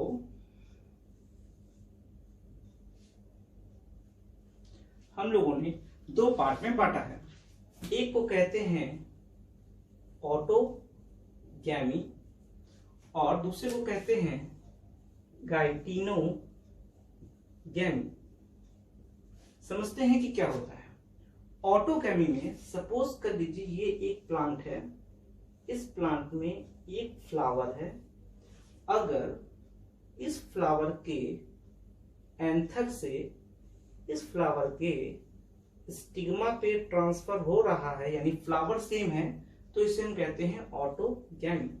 लेकिन अगर ये प्लांट है, उसमें एक फ्लावर है, उसका ये स्टिग्मा है, और इसी प्लांट पे एक और फ्लावर है, वहां से एंथर है, और इस एंथर से इस स्टिग्मा में ट्रांसफर हो रहा है, तो इसे हम कहेंगे गाइटिनोगैमी। यानी जब फ्लावर सेम हो, यानी उसी फ्लावर के एंथर से उसी फ्लावर के स्टिग्मा पे ट्रांसफर हो रहा है, तो उसको ऑटोगैमी। लेकिन अगर प्लांट सेम है लेकिन फ्लावर अलग अलग है, यानी एक फ्लावर के एंथर से दूसरे फ्लावर के स्टिग्मा पे पर सेम प्लांट का, तो उसको हम कहते हैं गाइटिनोगैमी। अब हम आते हैं क्रॉस पॉलिनेशन में। क्रॉस पॉलिनेशन को हम लोग नाम जीनोगैमी भी देते हैं। जीनोगैमी। गैमी, या इसे हम लोग एलोगैमी के नाम से भी जानते हैं। इसमें क्या होता है कि एक प्लांट उसका फ्लावर और दूसरा प्लांट उसका फ्लावर, दोनों प्लांट एक ही स्पीसीज के होने चाहिए। अगर एक प्लांट के एक फ्लावर से दूसरे प्लांट के दूसरे फ्लावर पे जा रहा है अगर पॉलिन ग्रेन, तो इसको हम क्या कहते हैं, क्रॉस पॉलिनेशन कहते हैं। तो ध्यान में रखने वाली चीज क्या होती है कि सेल्फ पॉलिनेशन दो तरीके के होते हैं। हो सकता है कि फ्लावर उसी फ्लावर के एंथर से स्टिग्मा पे ट्रांसफर हो, लेकिन ये भी तो हो सकता है कि प्लांट सेम हो, फ्लावर अलग अलग हो, और लास्ट में क्रॉस में तो सबसे अलग ही है कि प्लांट भी अलग होगा और फ्लावर भी क्या होगा, अलग होगा। लास्ट में आते हैं कि जब भी एक प्लांट से दूसरे, यहां पर तो बहुत आसान है, कोई दिक्कत नहीं होती है, लेकिन यहां पर कभी कभी चीजें बदल जाती हैं कि इतनी दूर से प्लांट जो है पॉलिन ग्रेन्स जाएगा कैसे वहां तक। तो यहां पर जो होते हैं वो एजेंट्स काम आते हैं, कुछ एजेंट्स ऑफ पॉलिनेशन। जो एजेंट्स ऑफ पॉलिनेशन है हमें इनको डिटेल में पढ़ना है, लेकिन कौन कौन से पढ़ने हैं। एयर को हम कहते हैं एनेमोफिली, वाटर को हम कहते हैं हाइड्रोफिली, इंसेक्ट से अगर हो रहा है तो एंटोमोफिली, बर्ड से हो रहा है तो ऑर्निथोफिली, एनिमल से होता है तो जूफिली, बैट से होता है तो काइरेप्टेरोफिली, एंड से होता है माइरोमैकोफिली, और स्नेक से होता है मेलियोफिली। तो ये कुछ एजेंट्स हैं जो पॉलिनेशन को करते हैं। हम समझेंगे अगले में कि सेल्फ पॉलिनेशन करने के लिए फ्लावर के अंदर क्या क्या एडेप्टेशन होते हैं, या क्रॉस पॉलिनेशन करने के लिए क्या क्या एडेप्टेशन होती है। जब बात आती है सेल्फ पॉलिनेशन में, सेल्फ पॉलिनेशन का सिर्फ एक फायदा है कि इसमें जो चांसेस होते हैं सक्सेस के वो बहुत ज्यादा होते हैं, क्योंकि फ्लावर उसी फ्लावर के पास से ही आपस में ही एंथर और स्टिग्मा में ट्रांसफर देता है। लेकिन क्रॉस पॉलिनेशन में ऑफस्प्रिंग के चांसेस कम हो जाते हैं, क्योंकि यहाँ से बहुत सारे पॉलिन ग्रेन्स निकले, नहीं कौन सा यहाँ पहुंचा ये बहुत इंपॉर्टेंट है, तो इसमें चांसेस कम होते हैं। लेकिन इसमें वेरिएशन कम होता है।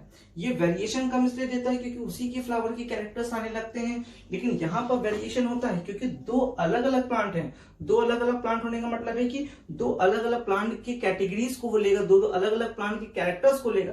तो ये क्रॉस पॉलिनेशन में जो ऑफस्प्रिंग है वो बेटर होता है in comparison to self pollination. लेकिन जो चांसेस होते हैं, यानी सबसे ज्यादा जो चांसेस होते हैं कि फर्टिलिटी हो जाए, तो वो सेल्फ पॉलिनेशन, क्योंकि यहाँ पर डैमेज होने के चांसेस क्या होते हैं, कम होते हैं। Thank you.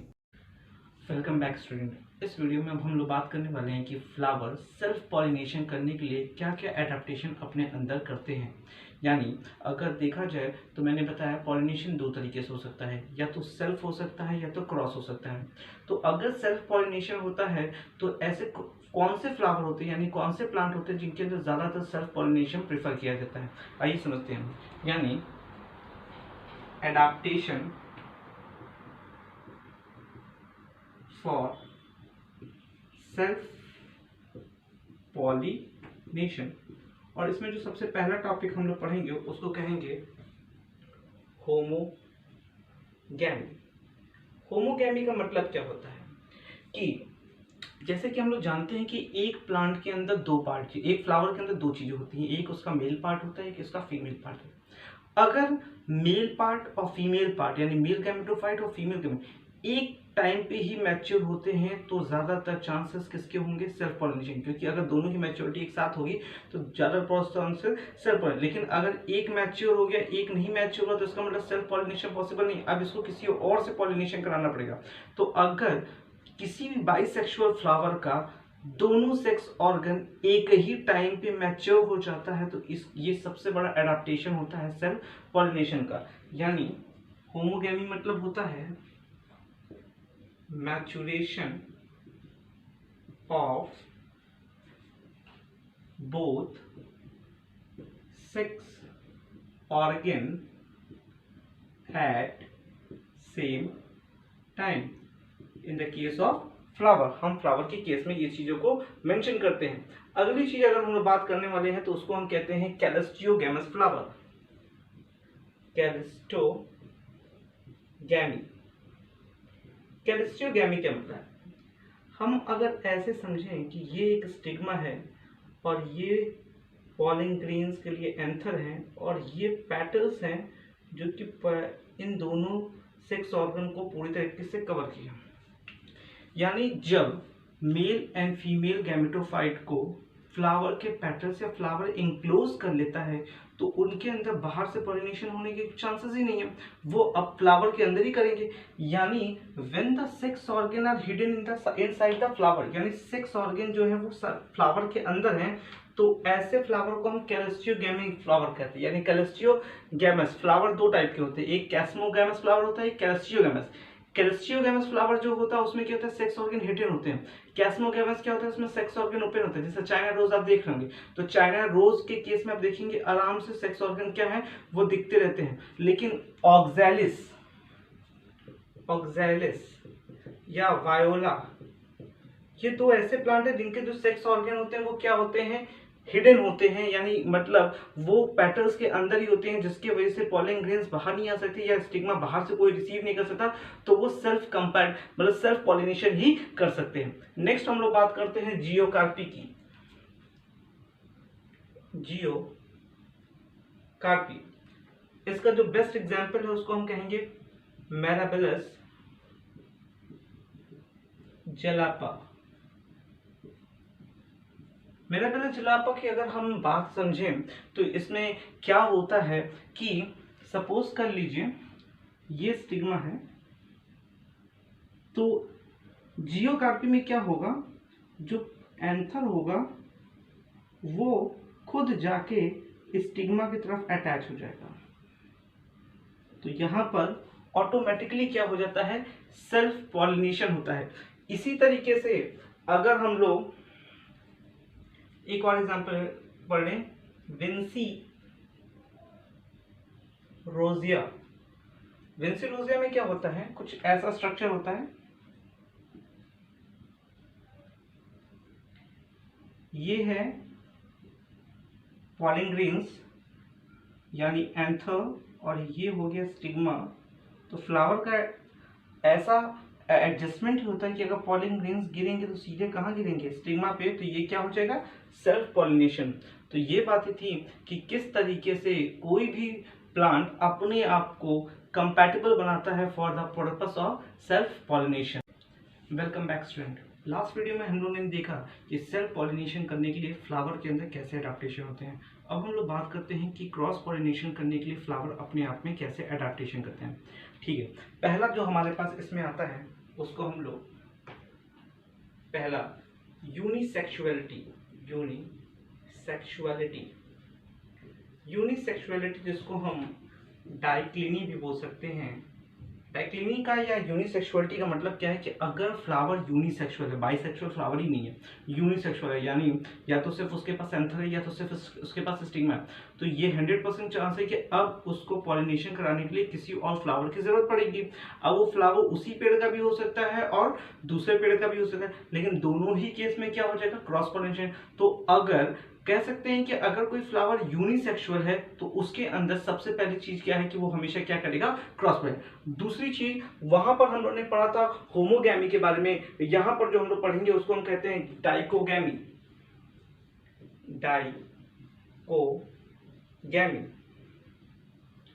होमोगैमी में हम लोगों ने पढ़ा कि when there is a maturation of the sex organ at the same time, लेकिन डाइकोगैमी क्या होता है, when the maturation of the sex organ at different time, यानी पहले मेल पार्ट बन जाए और फीमेल पार्ट बाद में बने। तो अगर मेल पार्ट पहले बन गया तो वो किसी और का स्टिग्मा ढूंढ लेगा, या अगर फीमेल पार्ट अगर पहले बन गया है तो स्टिग्मा जो है वो किसी और का पॉलन ग्रेन्स करेगा, क्योंकि उसका जो खुद के फ्लावर का पॉलन ग्रेन्स है वो मैच्योर ही नहीं हुआ है। तो अगर maturation of the sex organ बाद में हो, यानी चेंजेस और डिफरेंट हो, तो उसको हम कहते हैं डाइकोगैमी। अब इसमें दो चीज होती है, पहली चीज को हम कहते हैं प्रोटोएंड्रस। प्रोटोएंड्रस का मतलब होता है कि अगर मेल पार्ट पहले मैच्योर हो गया है तो ऐसे फ्लावर्स को हम लोग कहते हैं प्रोटोएंड्रस। अगर मेल पार्ट पहले मैच्योर हो गया है तो उसे हम लोग क्या नाम देते हैं, protandrous. For example in the case of cotton. लेकिन एक होता है प्रोटोगाइनस। प्रोटोगाइनस क्या है, यानी फीमेल पार्ट जो है वो पहले मैच्योर हो जाएगा तो उसे हम लोग क्या नाम देंगे, प्रोटोगायनस। और इसका एग्जाम्पल अगर हम लोग बात कर लेते हैं तो इसका एग्जाम्पल होता है मिराबिलस जलापा, मिराबिलस जलापा, जिसको हम लोग 4 o'clock प्लांट भी कहते हैं। तो ये दो बात हो गई, एक यूनिसेक्सुअलिटी हो गया, एक हो गया डाइकोगैमी। अब हम लोग आते हैं तीसरे पे, तीसरे को हम कहते हैं हेट्रोस्टिली। हेट्रोस्टिली, हेट्रोस्टिली का मतलब होता है कि जब मेल पार्ट और फीमेल पार्ट के लेंथ में काफी वेरिएशन हो, जिसके वजह से मेल फीमेल को रिसीव ना कर पाए, माफ करिएगा, फीमेल पार्ट मेल को रिसीव ना कर पाए, तो इसी को हम लोग कहते हैं हेट्रोस्टिली। फॉर एग्जाम्पल, अगर किसी फ्लावर का स्टिग्मा काफी ऊंचाई पे है और उसका एंथर काफी नीचे है, या हम कह सकते हैं स्टिग्मा वो पेटल्स के अंदर है और जो एंथर है वो पेटल्स के बाहर है, तो ऐसे केसेस में, दोनों ही केसेस में चांसेस हैं कि सेल्फ पॉलिनेशन नहीं होंगे, हमेशा क्या होगा, क्रॉस पॉलिनेशन। इसके दो एग्जाम्पल हैं। पहला एग्जाम्पल जो हम लोग को पढ़ना है उसको हम लोग कहते हैं इवनिंग प्राइमोस। इवनिंग प्राइमोस, इसमें दो टाइप के फ्लावर होते हैं, एक जिसमें स्टिग्मा ऊपर हो और एंथर नीचे हो, और एक जिसमें स्टिग्मा पेटल्स से सारा कवर होता है और एंथर जो होता है वो बाहर की होता है। दूसरा एग्जाम्पल हम लोग जो पढ़ते हैं उसको हम लोग नाम देते हैं, वेलकम बैक। अब हम लोग पढ़ने वाले हैं मेगास्पोरोजेनेसिस। समझते हैं मेगास्पोरोजेनेसिस में क्या होता है। मैंने कहा कि माइक्रोपाइलर एंड की ओर जो सेल होती है वो डेवलप होती है और बनाती है मेगास्पोर मदर सेल। तो ये हो गया हमारा मेगास्पोर मदर सेल। ये हमेशा कैसा होता है, डिप्लॉयड होता है। इस मेगास्पोर मदर सेल का मियोसिस होता है। जब ये मियोसिस होता है तो सिर्फ ये एक ही तरीके का बनता है, जिसको हम कहते हैं लीनियर टेट्राड। याद रखेंगे, जो मेगास्पोर मदर सेल है ये माइक्रोपाइलर और चलाजल एंड का है, तो नीचे की ओर लिख लेना है माइक्रोपाइलर एंड एंड ये चलाजल एंड। ये यानी ये चलाजा एंड हो गया, ये क्या हो गया, माइक्रोपाइलर एंड। अब इसमें से जो चलाजा एंड पे होते हैं उसमें से 3 जो होते हैं वो डीजेनरेट हो जाते हैं। 3 ऊपर के जो चलाजे एंड के साइड होंगे वो क्या हो जाएंगे, डीजेनरेट। तो जो माइक्रोपाइलर एंड होगा वो क्या होता है, न्यूट्रिटिव मीडियम से वो एनलार्ज कर जाता है। अब इसका कैरियोकाइनेसिस होता है। जब इसका कैरियोकाइनेसिस फर्स्ट होगा तो साइटोप्लाज्म तो डिवाइड होगा नहीं, सिर्फ न्यूक्लियस डिवाइड होगा। तो इसके अंदर कितने न्यूक्लियस हो जाएंगे, 2। फिर इसका कैरियोकाइनेसिस 2 होता है, तो अब 2 न्यूक्लियस से कितने हो जाएंगे, 4। फिर इसका कैरियोकाइनेसिस थर्ड होता है और अब कितने हो जाएंगे, 4 से 8, 1 2 3 4 5 6 7 8। कैरियोकाइनेसिस थर्ड होने के बाद अब सारी सेल्स अपनी पोजीशंस लेंगी, यानी हर न्यूक्लियस अपनी पोजीशन लेगी। तो कुछ ऐसा होगा position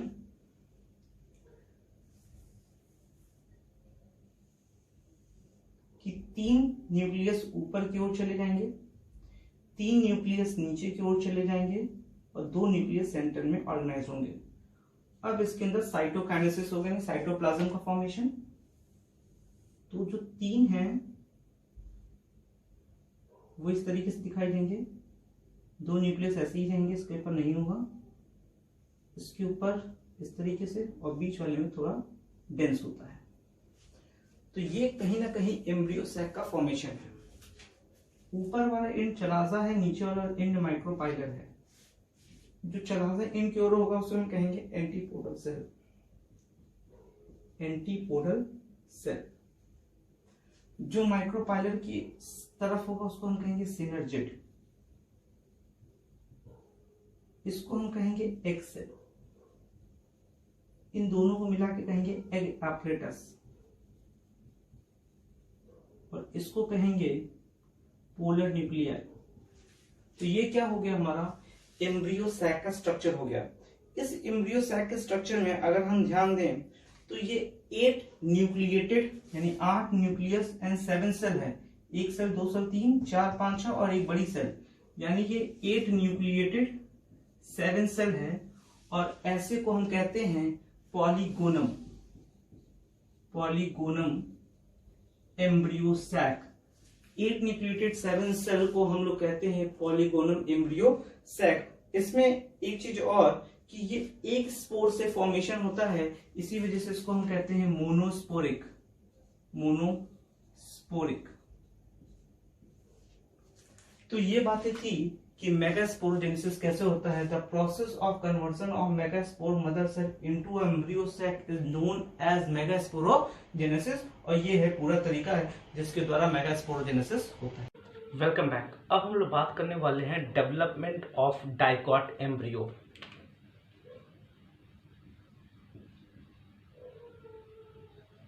development of dicot embryo. ध्यान से समझते हैं कि एक डाइकॉट एम्ब्रियो किस तरीके से बनता है। हम लोग लास्ट टाइम जो पढ़े उसमें हम लोग पहुंचे कहां तक थे, जाइगोट तक, यानी एंडोस्पर्म ने जाइगोट को नरिशमेंट करना स्टार्ट कर दिया। अब जब जाइगोट का नरिशमेंट हो रहा है तो जाइगोट माइटोसिस करेगा और माइटोसिस करके ये 2 सेल का फॉर्मेशन करेगा। यहाँ पर ध्यान रखने की ये जरूरी है कि ये चीज जो है, अगर हम ऐसे समझें कि ये हमारा ओव्यूल है तो ये चलाजा है, ये माइक्रोपाइल है, ये एम्ब्रियो सैक है और यहाँ जाइगोट और यहाँ जाइगोट डिवीजन करके 2 हो रहा है। तो ये चलाजा वाला पॉइंट है और ये माइक्रोपाइलर वाला। जो माइक्रोपाइलर वाला एंड होता है उसे हम बेसल कहते हैं और जो चलाजा वाला साइड होता है उसको हम टर्मिनल कहते हैं। अब जो बेसल वाला होगा वो माइटोसिस करेगा। तो जब माइटोसिस करेगा तो सबसे पहले क्या होगा कि 1 से 2 होगा, 2 से 4 होगा और 4 से वो 8 हो जाएगा। 1 2 3 4 5 6 7, तो टोटल कितने होंगे, वो 8 होंगे। जो 8 वाला होगा उसको हम नाम देते हैं हॉस्टीरियल सेल। वो थोड़ा सा बड़ा और सर्कुलर होता है, इसको हम कहते हैं हॉस्टीरियल सेल। और ये जितनी है इसको हम क्या कहते हैं, सस्पेंसर सेल। इसका फंक्शन अभी हम लोग समझेंगे। Suspensor cell. जो टर्मिनल पोर्शन वाला होगा, मैंने बताया कि वो हमेशा चलाजा की ओर होगा। ये पहले 2, फिर 2 से क्या होगा 4, पर ये डिवीजन थोड़ा बड़ा होगा, यानी पहले 2 हुआ होगा और फिर ये क्या हो गया होगा 4। इसको कहते हैं हम प्रो एम्ब्रियो क्वाड्रेट। ये है प्रो एम्ब्रियो क्वाड्रेट। अब हम लोग बात करते हैं इसके आगे क्या होता है। ये फिर माइटोसिस करेगा और 4 6 8, और अब ये कितने सेल स्टेज हो गया, 8 सेल स्टेज हो गया। ये भी प्रो एम्ब्रियो है, लेकिन ये क्या है, प्रो एम्ब्रियो ऑक्टेट। जो इसकी पहली सेल है, सस्पेंसर की पहली सेल, वो डेवलप होगी और बनाएगी एक नया स्ट्रक्चर जिसको हम लोग नाम देते हैं हाइपोफाइसिस। हाइपोफाइसिस। बाकी जो 6 हैं, 3 4 5 6, वो वैसे ही रहेंगी और हॉस्टीरियल सेल्स भी वैसे ही होगा। ये आपका हो गया प्रो एम्ब्रियो ऑक्टेट हाइपोफाइसिस। अब होगा क्या, जो प्रो एम्ब्रियो ऑक्टेट है ये पेरिक्लाइनल डिवीजन में जाएगा। पेरिक्लाइनल डिवीजन, यानी जो सेल अभी तक हमें कुछ ऐसी दिख रही थी वो अब 2 पार्ट में डिवाइड हो गई, एक ऊपर एक नीचे। इसी को हम कहते हैं पेरिक्लाइनल डिवीजन। सस्पेंसर सेल में भी डिवीजन होगा, उसके हाइपोफाइसिस में जो डिवीजन होगा वो कैसे होगा, यानी एक हाइपोफाइसिस टोटल 8 सेल में डिवाइड होगा, 1 2 3 4 5 6 7 8, ये हाइपोफाइसिस वाला पार्ट। उसके नीचे जैसी चीजें हैं वो वैसी ही रहेंगी, 2 3 4 5 6, और ये हो गया आपका हॉस्टिडियो सेल्स। ये आपका प्रोएम्ब्रियो ऑक्टेट से ये 16 पार्ट में डिवाइड हो चुका है। अब इससे आपका डेवलपमेंट होना स्टार्ट करेगा, क्या क्या बनना स्टार्ट होगा जरा समझते हैं। जो नीचे की सेल्स 4 हैं, ये 4, इससे रूट हेयर और कैप, 2 चीज का फॉर्मेशन होगा। ये वाला जो पोर्शन आप देख रहे हैं, इससे जो होगा वो बनेगा कॉर्टेक्स। इधर की सेल्स के बनेगा हाइपोकॉटिल। जो उसकी अपोजिट साइड में है, इससे बनेगा dermatogen. This dermatogen helps in the formation of epidermis. ये एपिडर्मिस के बाद में एपिडर्मिस बनाने के फॉर्म में हेल्प करेगा। जो हाइपोकॉटिल है, उसके ऊपर की जो सेल्स होते हैं उनसे अगर हम बात करें तो वो बनाएंगे प्लीम्यूल्स, और इधर की सेल्स हेल्प करेंगे इन द फॉर्मेशन ऑफ कॉटिलिडॉन्स। तो ये स्ट्रक्चर हुआ डेवलपमेंट ऑफ डाइकॉट एम्ब्रियो, यानी एक एम्ब्रियो जो डेवलप हो रहा है वो किस तरीके से होगा। अब समझते हैं सस्पेंसर का। ये सारी चीजें जब बन रही हैं तो ये जो आपका ये पोर्शन है, ये यहाँ पर अगर एंडोस्पर्म है तो इसके ओर पुश हो रहा है, यानी सस्पेंसर का काम क्या होता है, ये जो डेवलपिंग एम्ब्रियो है या प्रो एम्ब्रियो है, इसको एंडोस्पर्म की तरफ पुश करना, so that this will get a complete nourishment. इसको पूरी तरीके से नरिशमेंट मिल जाए तो सस्पेंसर क्या करता है, इसको पुश करता है। और ये हो गया आपका डेवलपमेंट ऑफ डाइकॉट एम्ब्रियो का। Thank you. Welcome back student. Last video में हम लोग बात किए थे कि एम्ब्रियोजेनेसिस डाइकॉट में कैसे होता है। उसी में लास्ट पॉइंट ये होगा कि अगर हम एक डाइकॉट सीड का स्ट्रक्चर बनाने की कोशिश करें तो डाइकॉट सीड कुछ इस तरीके से दिखाई देगी। ये जो 2 इस तरीके के स्ट्रक्चर हैं, ये उसके कॉटिलिडॉन्स हैं। इस कॉटिलिडॉन्स के बीच में जो डिवीजन है उसको हम कहते हैं कॉटिलिडनरी नोड। कॉटिलिडनरी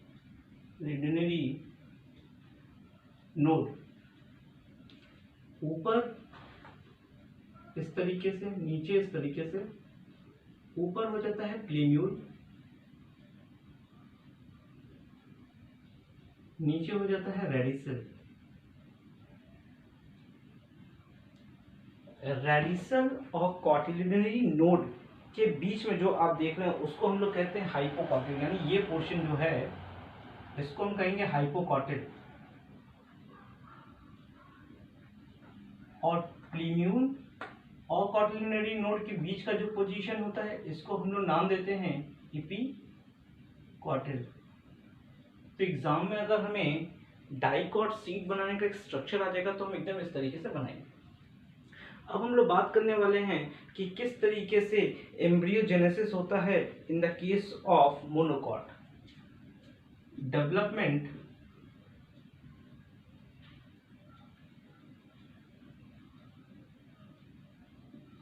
इन मोनोकॉट। जाइगोट यहां पर भी है, पर यहां पर जब माइटोसिस होगा तो यहां ध्यान देने की बात है कि पहले 1 से 2 सेल होगा, लेकिन दोनों में से फिर एक कोई सेल होगी जो माइटोसिस फिर से कर जाएगी, एक सेल नहीं करेगी। यानी टोटल कितनी सेल बनी, 3 सेल। यानी पहले क्या हुआ होगा, 1 से 2 सेल बनी होगी, और ये वाली सेल फिर से डिवीजन कर गई तो टोटल कितनी सेल हो गई, 3 सेल। तो इन the case of development of monocot mitosis के दौरान 3 सेल बनती है और इन डाइकॉट जो हम लोग पढ़े थे वहां 2 सेल बनी थी, एक बेसल सेल थी, एक टर्मिनल सेल। यहाँ पर भी कुछ ऐसा होगा कि बेसल सेल तो वैसे ही है और टर्मिनल भी वैसे ही है। ये जो बीच वाली इसको हम मिडिल सेल कहते हैं। Basal cell as it is, ये हमारी बेसल सेल होगी। Middle cells responsible for the formation of embryo and terminal cell responsible for the formation of cotyledons. ये कॉटिलिडॉन्स बना देंगे, ये एम्ब्रियो बना देंगे। प्रोसेस वैसे ही होगा जैसे हम डाइकॉट में पढ़ते आए थे। ये आगे की ओर बढ़ेगा और लास्ट में जो स्ट्रक्चर बनेगा वो कुछ ऐसा बन जाएगा। ये आपका बेसल सेल्स हो गया, ये आपका एम्ब्रियो का मेन पार्ट हो गया जो कि मिडिल सेल्स का बना है, ये हो गया आपका कॉटिलिडॉन्स। कॉटिलिडॉन्स को हम स्क्यूटेलम भी कह सकते हैं। मोनोकॉट के केस में ऊपर सेलोप्टाइल होता है, नीचे कॉर्डाइजा होता है। इस पार्ट को हम हाइपोकॉटिल कहते हैं, यहाँ पर होता है एपिकॉटिल। और एम्ब्रियो को अलग और कॉटिलिडॉन्स को अलग करने का जो नोड है उसको हम कॉटिलिनरी नोड कहते हैं। तो अगर एग्जाम में हमें मोनोकॉट सीड का स्ट्रक्चर पूछेगा तो हम कुछ इस तरीके से बनाएंगे। तो this is all about the development in the case of monocot. Monocot के केस में इसी तरीके से क्या होता है, डेवलपमेंट होता है। Thank you. Welcome back student. अब हम लोग बात करने वाले हैं सीड के बारे में। तो सीड क्या है? सीड जो होता है वो ओव्यूल के मैच्योरेशन से बनता है, यानी ओव्यूल जो मैच्योर हो जाता है तो वो क्या बन जाता है, सीड। और जब ओवरी मैच्योर होती है तो क्या बन जाता है, फ्रूट। किसी भी सीड के 3 बेसिक मेन पार्ट होते हैं। सीड का जो हमने ओव्यूल में इंटेगमेंट पढ़ा था वो मिलके बना देगा सीड कोट।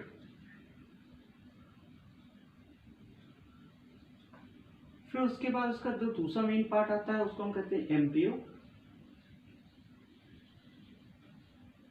सीड कोट हो गया, एम्ब्रियो हो गया और लास्ट में आता है कॉटिलिडॉन्स। ये सीड के 3 बेसिक मेन पार्ट होते हैं। सीड को जनरली 2 पार्ट में हम लोग पढ़ते हैं। एक हमारी होती है मोनोकॉट सीड और एक होती है हमारी डाइकॉट सीड। डाइकॉट सीड का मतलब ये जो कॉटिलिडॉन्स की संख्या होगी वो 2 होगी।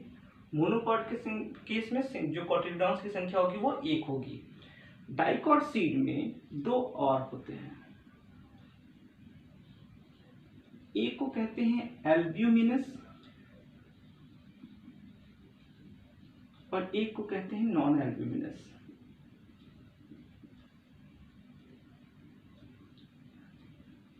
मैंने लास्ट वीडियो में एक बात कही थी एंडोस्पर्म के बारे में। एंडोस्पर्म और जाइगोट दोनों एक साथ एम्ब्रियो में हैं। एंडोस्पर्म का काम क्या होता है, वो कहीं ना कहीं जाइगोट को नरिश करता है, लेकिन कभी कभी ये एंडोस्पर्म पूरी तरीके से यूटिलाइज हो जाता है और कभी कभी ऐसा होता है कि एंडोस्पर्म पूरी तरीके से यूटिलाइज नहीं हो पाता। जब एंडोस्पर्म परसिस्ट कर जाए यानी बच जाए तो उसको हम एल्ब्यूमिनस कहते हैं, यानी एंडोस्पर्म परसिस्ट मीन्स बच जाए, परसिस्ट। तो इसी को हम एंडोस्पर्मिक सीड भी कह सकते हैं, एंडोस्पर्मिक सीड। और अगर एंडोस्पर्म पूरी तरीके से यूटिलाइज हो जाए तो उसे हम नॉन एल्ब्यूमिनस कहते हैं या नॉन एंडोस्पर्मिक सीड के नाम से भी जानते हैं। अगर हम लोग बात करें एल्ब्यूमिनस का एग्जाम्पल तो हो जाएगा कैस्टर, और नॉन एल्ब्यूमिनस की बात करें तो पी या ग्राम, दोनों हम ले सकते हैं। सेम केस मोनोकॉट में भी होता है, वही एल्ब्यूमिनस और नॉन एल्ब्यूमिनस इसमें भी होता है। लेकिन यहाँ पर जो एग्जाम्पल हम एल्ब्यूमिनस में लेने वाले हैं वो हो जाएगा ऑर्चिड्स। एल्ब्यूमिनस, नॉन एल्ब्यूमिनस, जो हम नॉन एंडोस्पर्मिक सीड होगी, यानी नॉन एंडोस्पर्मिक यानी नॉन एल्ब्यूमिनस।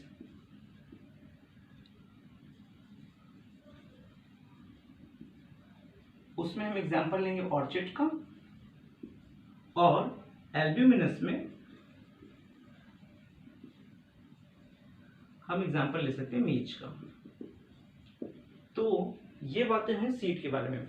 हमें सीड यहाँ पर बहुत ज़्यादा नहीं पढ़ना है, इसलिए नहीं पढ़ना है क्योंकि हम क्लास 11th में मॉर्फोलॉजी ऑफ फ्लावरिंग प्लांट में ये सारी चीजें बहुत डिटेल में पढ़ चुके हैं, तो हमें फिलहाल इतना जानना है कि सीड क्या होता है। Thank you, welcome back student. अब हम लोग मूव कर रहे हैं इस चैप्टर के लास्ट वीडियो पे, जिसे हम कहते हैं आर्टिफिशियल हाइब्रिडाइजेशन। आर्टिफिशियल हाइब्रिडाइजेशन क्या होता है? आर्टिफिशियल हाइब्रिडाइजेशन जब हम दो प्लांट के कैरेक्टर्स को इंटरमिक्स करके एक डिजायर्ड प्लांट के फॉर्मेशन करते हैं, उसी को हम आर्टिफिशियल हाइब्रिडाइजेशन कहते हैं। सपोज करते हैं कि हमारे पास गन्ने की दो वैरायटी है, एक डिजीज रेजिस्टेंट है और एक जो है वो ज़्यादा इफेक्टिव है in the terms of the sugar content, यानी शुगर जो है उसके अंदर ज़्यादा होता है। तो और हमें चाहिए ऐसा प्लांट जो डिजीज भी ना होने दे और शुगर कंटेंट भी, तो हम दोनों की वैरायटी को मिक्स करेंगे तो हमें एक डिजायर्ड प्लांट मिलेगा जो कि शुगर कंटेंट भी ज़्यादा रखा होगा और कहीं ना कहीं वो डिजीज रेजिस्टेंस भी होगा। तो वो कैसे हो सकता है? इसमें हमें करना क्या होता है? सबसे पहला प्रोसेस होता है selection of male and female flower. सबसे पहले हम मेल और फीमेल फ्लावर का सिलेक्शन कर लेते हैं। उसके बाद mail part of the flower, flower में जो मेल पार्ट होगा, सपोज कर लीजिए कि ये स्टिग्मा है और उसी के बगल से ये आपका हो गया स्टेमन। तो हम क्या करेंगे? Mail part of the flower will be removed. हम फ्लावर के मेल पार्ट को रिमूव करेंगे, फोर्सेप्स से रिमूव कर सकते हैं, फोर्सेप्स से हटा सकते हैं। इस पार्ट को हम कहते हैं इमैस्कुलेशन। अगर हमसे कोई पूछता है इमैस्कुलेशन क्या होते हैं, the process of removal of the male part of the flower is known as emasculation. अब हम क्या करेंगे? बैगिंग। बैगिंग का मतलब ये होता है कि जो फीमेल पार्ट है, क्योंकि मेल पार्ट तो रिमूव है, तो फीमेल पार्ट पे हम एक पॉलिथीन लगा देते हैं। इसको लगाने का मकसद क्या है कि इसके ऊपर वही पॉलन ग्रेन्स आएगा जो हम चाहेंगे, जो हमारा डिजायर्ड पॉलन ग्रेन्स होगा, हम उसके ऊपर क्या कर सकते हैं? शेड कर सकते हैं। फिर हम क्या कर सकते हैं? टैगिंग कर सकते हैं।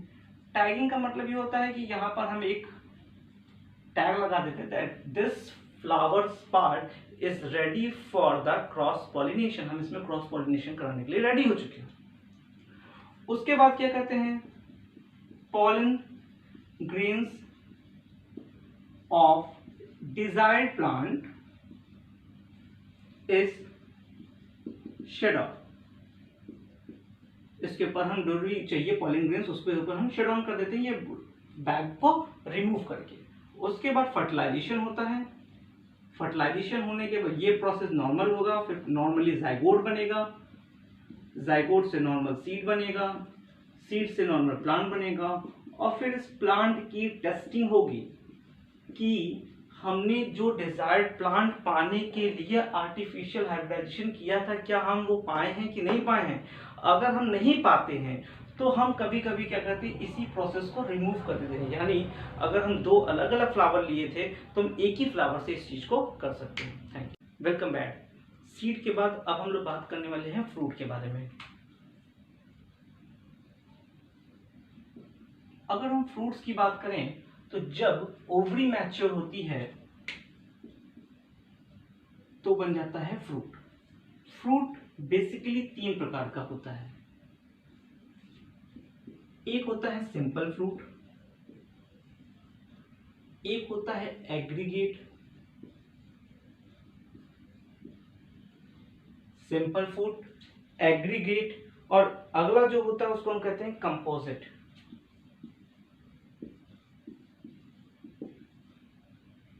सिंपल क्या होता है? जब single ovary of single flower, एक फ्लावर की एक ओवरी रिस्पॉन्सिबल हो जाए पूरे फ्रूट को बनाने के लिए, तो उसको सिंपल फ्रूट कहते हैं। लेकिन अगर मेनी पिस्टिल कई पिस्टिल मिलके ओवरी का फ्रूट का फॉर्मेशन करते हैं तो उसको हम कहते हैं एग्रीगेट। और अगर ओवरी के साथ साथ पूरा इन्फ्लोरेसेंस यानी पूरा फ्लावर ही यूटिलाइज हो जाए इन the formation of the fruit, तो उसे हम कहते हैं कंपोजिट फ्रूट।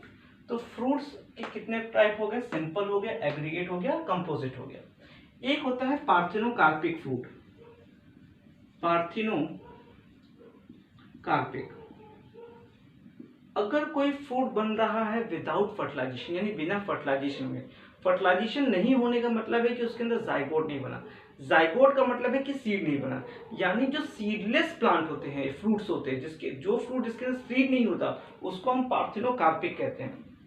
आपने एग्जाम्पल देखा होगा बनाना का। बनाना एक पार्थिनोकार्पिक है क्योंकि ये एक सीडलेस प्लांट है, सीडलेस फ्रूट है। Thank you, welcome back. हम लोग अब बात करने वाले हैं कि जहाँ तक हम पहुँचे थे, यानी लास्ट टाइम हमने बताया था कि आपको ये आपका 16 सेल का एक ग्लोब्यूलर स्ट्रक्चर, ये ग्लोब्यूलर एम्ब्रियो कहते हैं इसे, ग्लोब्यूलर एम्ब्रियो। फिर ये मैंने बताया था ये हाइपोफाइसिस, और ये सस्पेंसर सेल। इसके बाद क्या होता है in the case of embryogenesis, ये जो ग्लोबुलर एम्ब्रियो है वो कन्वर्ट हो जाएगा कुछ हार्ड शेप में। जैसे ये शेप आप देख रहे होंगे, ये एक हार्ड शेप जैसा दिखेगा, और बाकी जो चीजें हैं वैसी ही रहेंगी। जैसे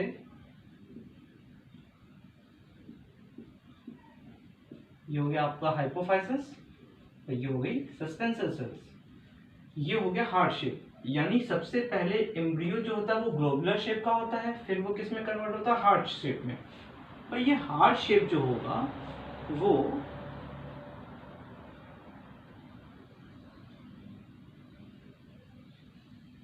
कुछ इस तरीके से कन्वर्ट हो जाएगा।